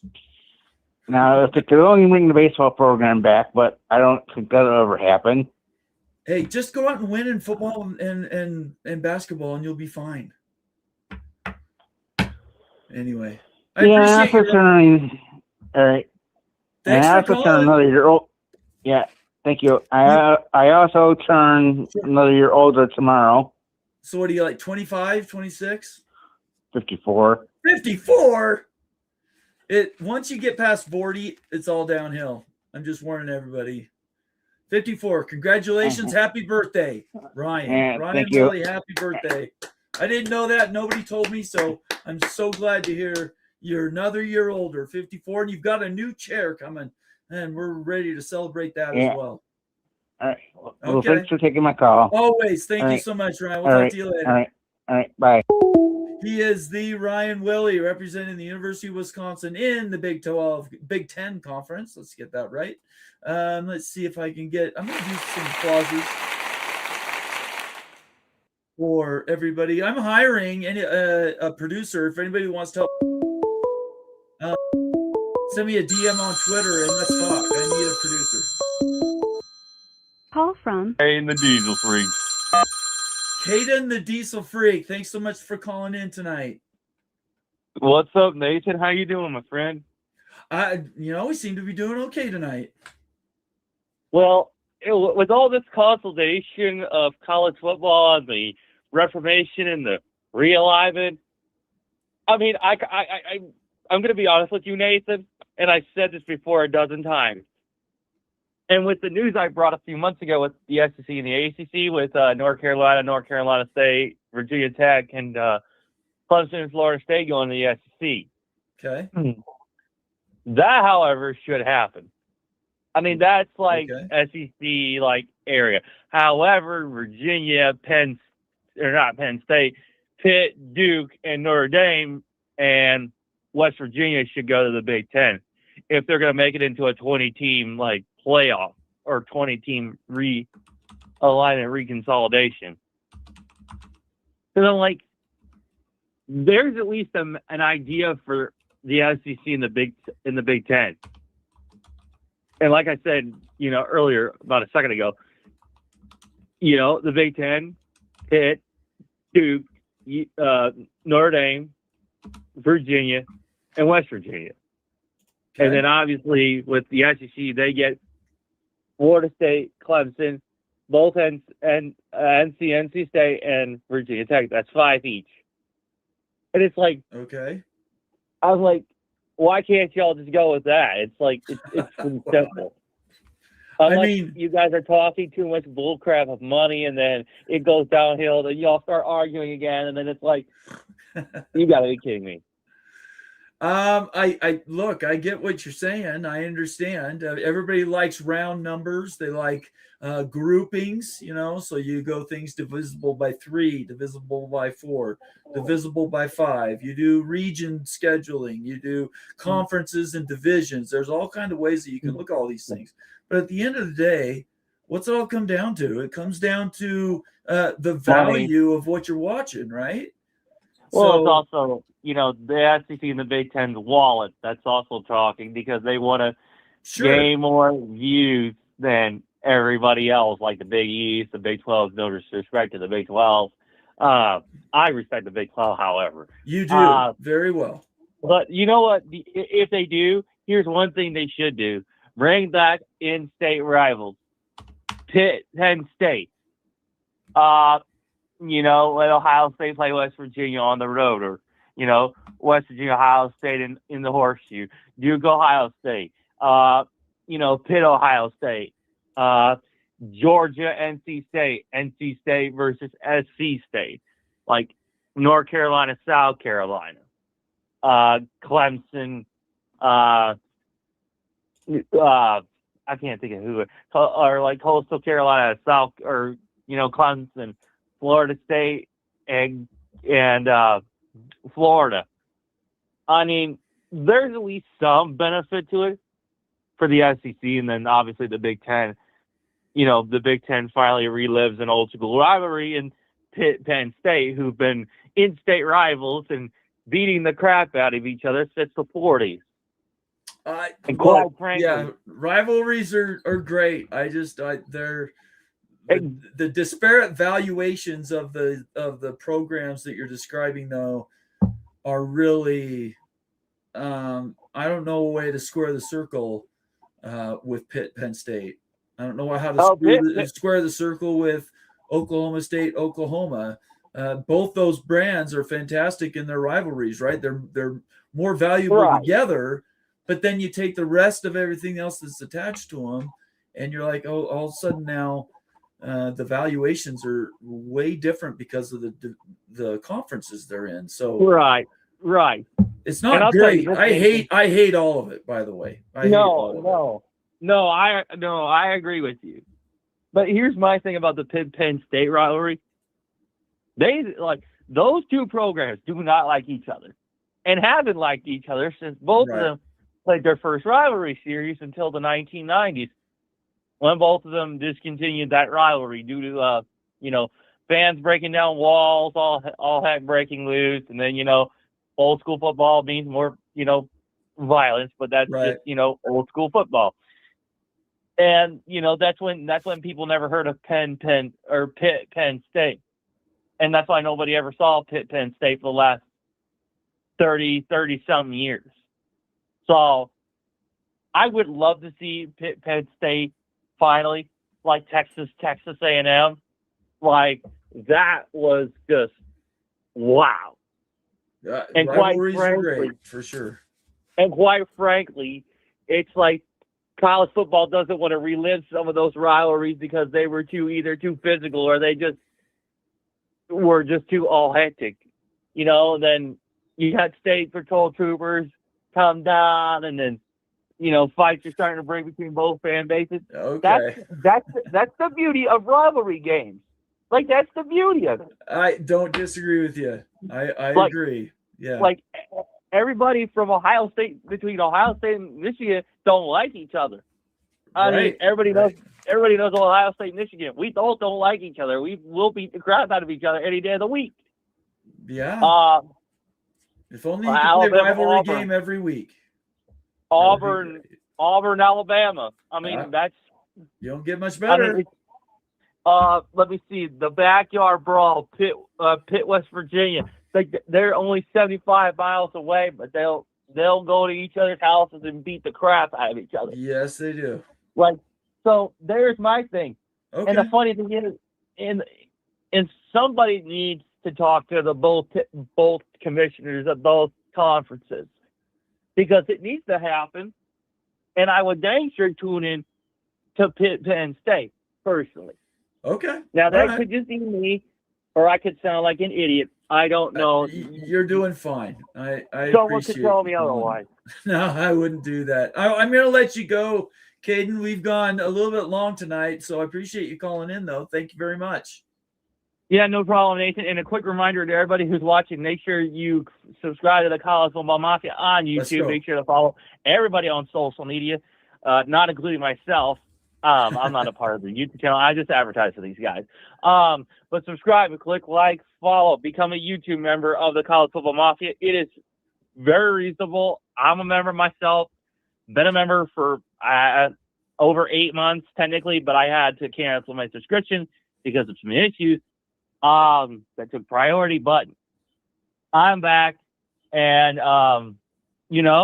Nathan, Bomber Brown, Mullen, and everybody, including the Gygax, Professor Ute, who I sell my score with, Everybody's great. So make sure y'all click like, subscribe to the College Football Mafia. You don't want to miss out on the coolest content these guys bring out and the best news and the members only videos. They are absolutely phenomenal. It's not my word. I mean, just watch the episodes of College Football Mafia because you'll believe me why I say you guys should subscribe. So Thank again, you. subscribe, David. like, comment, subscribe. I think I said subscribe twice. Don't care. Become a member because it's freaking awesome. And we'll catch y'all next time. Go Bucks, go Cougs, as always, and we'll see y'all next time. All right, let's go. Ohio State Buckeyes in the house and Cougars in there. Yes, Thank you sir. so much. Caden the Diesel Freak always calls in on our Tuesday nights. All right. I am going to shut down the phone lines because my 2 hours is up. I spent 3 hours last week and it wore me out. So I'm going to take a little bit of a break and we're only going to do 2 this week. So I've shut up the phone lines. Let's turn off our band. Anyways, let's go with that. Call from Hot Town Hot. You snuck in. I said do not disturb. How'd you get through my screening? I have the secret code, man. I We all guess live in the so. Matrix. I just have a back door. I guess so. What's going on, man? Hey, but well, I just wanted to call in, touch base. Okay. I listened to a few of the calls. You know, I had to gather my thoughts, Okay. and the first thing comes to mind is wish in one hand, spit in the other when it comes to breakaway. We're going to do it ourselves, yada yada yada. And I say that for this reason. Everybody who says ESPN has all this money from hitting the Mega Millions jackpot or something, Right. I'd like to remind them ESPN had to sell off the college football playoff game to TNT. And you know what else they had to do after they got the NBA contract? They had to trade the Big 12 football games because they couldn't afford cash for Charles Barkley, Shaq, Kenny, and Ernie for that NBA show. Okay. There's no way ESPN is just magically flush with all this extra cash, especially because we live in a world where cord cutting exists, yes. Yeah. And you know what else does? Shrinking profit margins for the Walt Disney Corporation because of ESPN. There are only so many cable subscribers left in the United States. And I'm sorry, ESPN can wish all they want for this magic standalone app to drive a ton of additional revenue. I don't know many people that are going to pay $40 a month just for ESPN. Not at this point.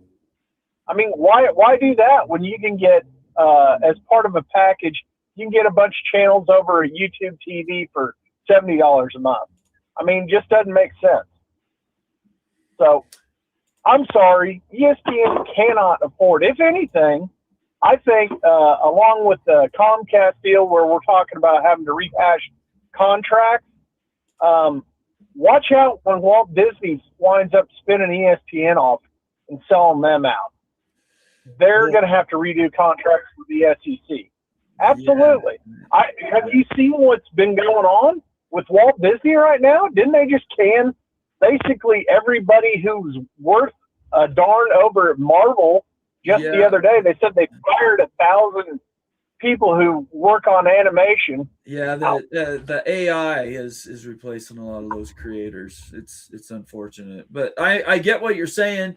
Unfortunately or fortunately, depending on what your attitude is, ESPN is the one thing that's making ABC any money. So I think it's the reverse. I think they'll get rid of everybody else before they get rid of ESPN. But I could be wrong. I don't know. I mean, we say that, but ESPN's already been through a culling once before. And they'll keep doing it. That'll keep happening. Yeah. Well, the reason why they're doing it is they're cutting their costs because their profit margins are continually shrinking. Yes. Yep. That's true. So there's only going to they're going to forecast it out. And at some point, they're going to go, hey, this isn't worth it, or we got to figure out a way to restructure because we're way in over our heads. Which, you know what, keeps happening when it comes to ESPN. They wind up overpaying for stuff, and then, oops, sorry. I mean, Well, you look at why TNT buy those games?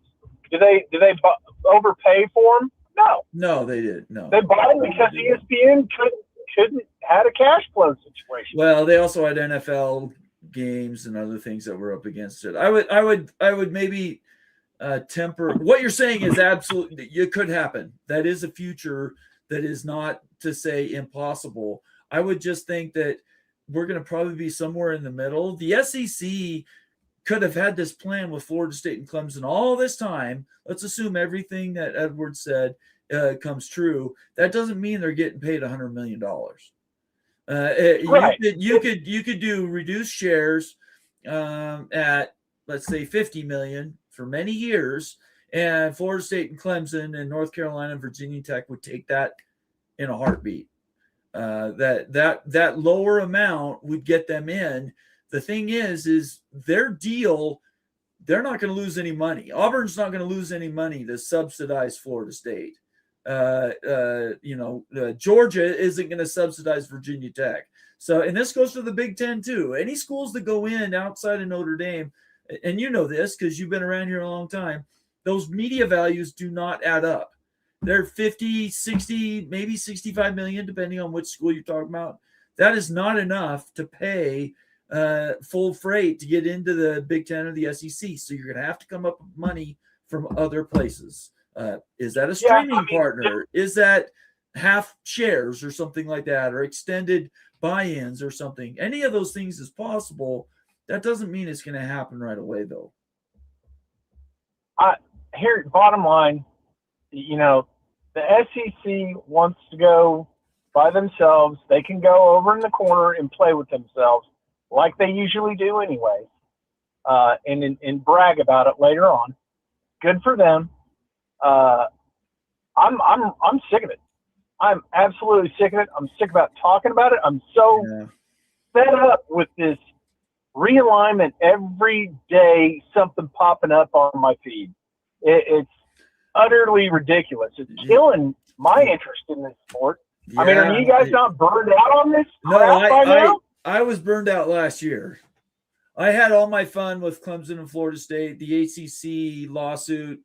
I thought that was fun and dandy. That got settled. And then, honestly, I haven't thought anything's going to be realignment. And I said this the day the ACC announced their settlement with Clemson and Florida State. I don't think realignment happens until the next media deals. I said that for now, what is it, 2 solid years? I did for 2 years. The first 2 years thought realignment would go forever and everybody would end up in, harmony in 2030, 31. I don't believe that now. Right now, I think it's very sparse and probably won't have anything happen. Maybe 27, something's announced because you can announce a couple of years ahead of time. But boy, we still have to look at that 28, 29 window to get us to 30. But yeah, I am worn out by it. Unfortunately, people are passionate about this stuff, the Town Hawk, and they do want engagement. So that's why we're doing it. But I feel your energy, believe me. I think it is tiring. Well, here's the thing. Everybody's under contract. And I know contracts are supposed to be ironclad and yada yada, but when it comes to exit fees, everybody that has left so far in any conference to go anywhere else, it's been a negotiation, except for I think the Pac-12, because they pretty much all scooted at the same time, and Washington State and Oregon State scooped the remaining, and that was it. Just because it was kind of a forfeiture type deal. Right. So when everybody says, "Oh, everything's worked out," no, it's not. I don't care what numbers on the paper. It's $110 million. It's going to get negotiated down. I mean, shoot, by repetition, we know already it's about 60% of whatever's on the paper. That's right. Is all That's you're ever gonna Oklahoma get. and Texas was 60% exactly. That's right. Yeah. So who else did that? The four that came into the Big 12. Sorry, They didn't have to pay anything. BYU didn't have to. No. BYU didn't, but Cincinnati, UCF, and who am I missing? Yes, they had to pay to get out of the AAC. Yeah, but they didn't pay full either because that was Houston. wasn't that supposed to be like 27? That's right. They negotiate and they those things didn't down. negotiate it. Yes, they do. Everybody does. So Yeah. contracts mean nothing. I mean, it's all a negotiation. Basically, all it is you come up with some number, and as long as that number is higher than what it would cost to legally pay lawyers to get out of it, then that's the number they tend to fall in somewhere in between. That's it. Yep. I mean, why else would you take 60% of $100? Well, you must figure it will cost you $40 to hire a lawyer to get the other part of it. That's the only reason I can see why you do it. Like well, that. you do it because you know in 10 years it pays down 10 times. So whatever you pay out, you'll make back in 2 or 3 years. Oh yeah, time value money. Good point. So, but I get your point, and hey, I feel your energy. I understand it. I internalize it. And I will admit on air, and so everybody knows, it is extremely tiring tracking Joe Blow's rumor that comes out of left field that just because they're associated with a university, they have some special insight, and we have to take that as gospel and not look at it with a more discerning eye that says, okay, first, who said it? What is their reason? Everybody does things for a reason. What is the reason for sending a leak like that, right? Leaking not only your university, but 3 other universities that they may go somewhere. Well, of course they're going to be doing it for a reason. They're not doing it. To make something happen. They're not. It's not altruistic, right? And that's why I've come up with the term wish casting. These people are literally repeating it over and over and over again, in my opinion, hoping for a different change. Do I want all of these universities to be better? Absolutely, I do. I want Clemson. I want Florida State. I want Virginia Tech. I want North Carolina. Pretty much everybody, I want them to do as best as they can. What I don't want is to do it at the expense of everybody else. And I think we have to find something in the middle, or this whole thing's going to grind to a halt.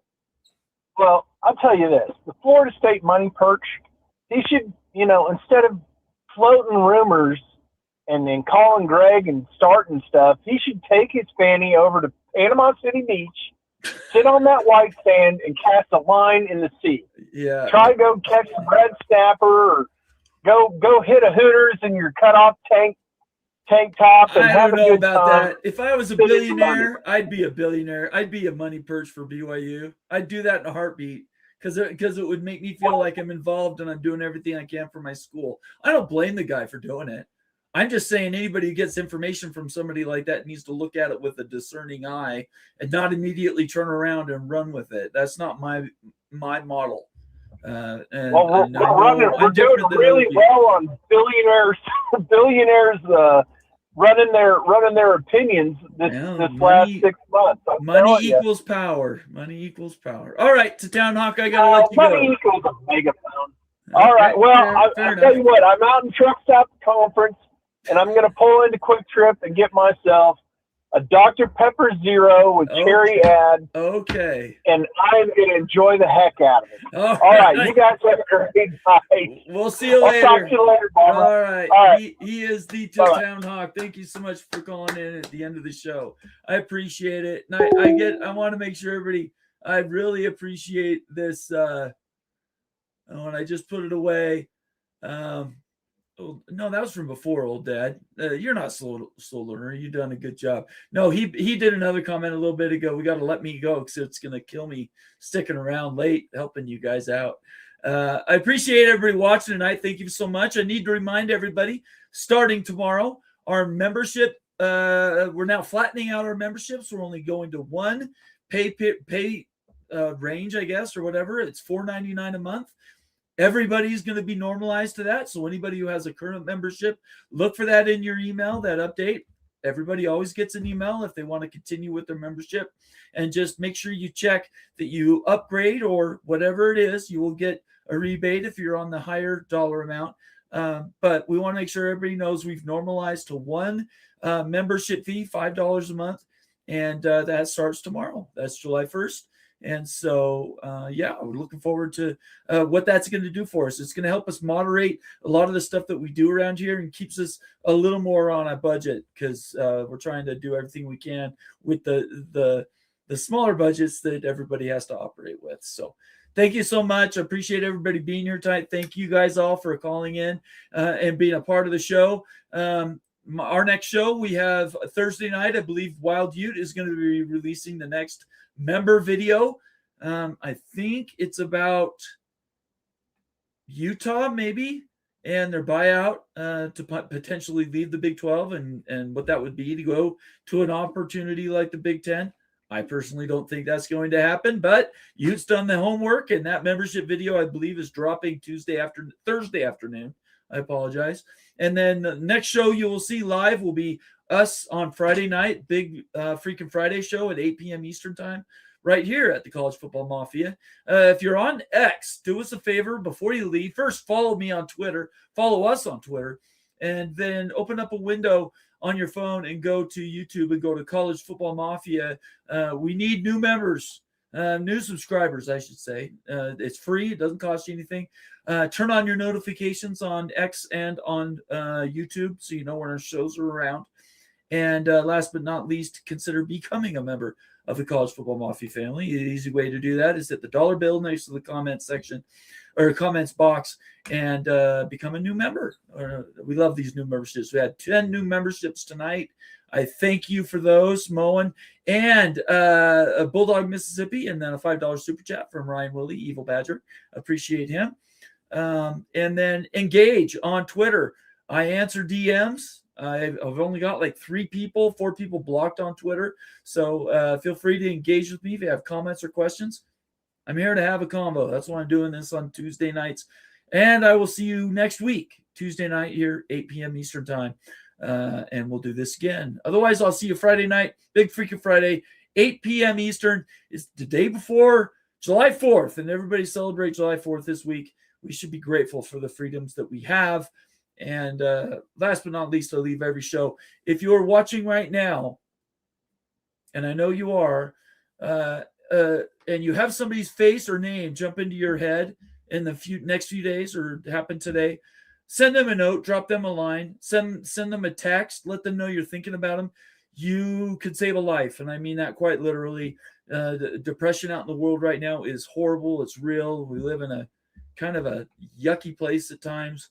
And sometimes those personal comments and suggestions and pokes to people to let them know you're thinking about them, they will get them by, and you'll make their day, week, and maybe you'll make their month, letting them know you're caring about them, especially if they haven't heard from me for a while. So I recommend everybody do that. Do me a favor and do that this week. Everybody reach out to somebody, and then let me know in the comments on Twitter how that went and how much the person maybe appreciated you reaching out and doing that. Or you can talk to us on our shows as well. Everybody have a great night. Stay out of trouble. I'm going to say a happy 4th of July week. Go Cougs. Everybody stay safe with your families. Give hugs and kisses. And we will say peace out. Good night, everybody.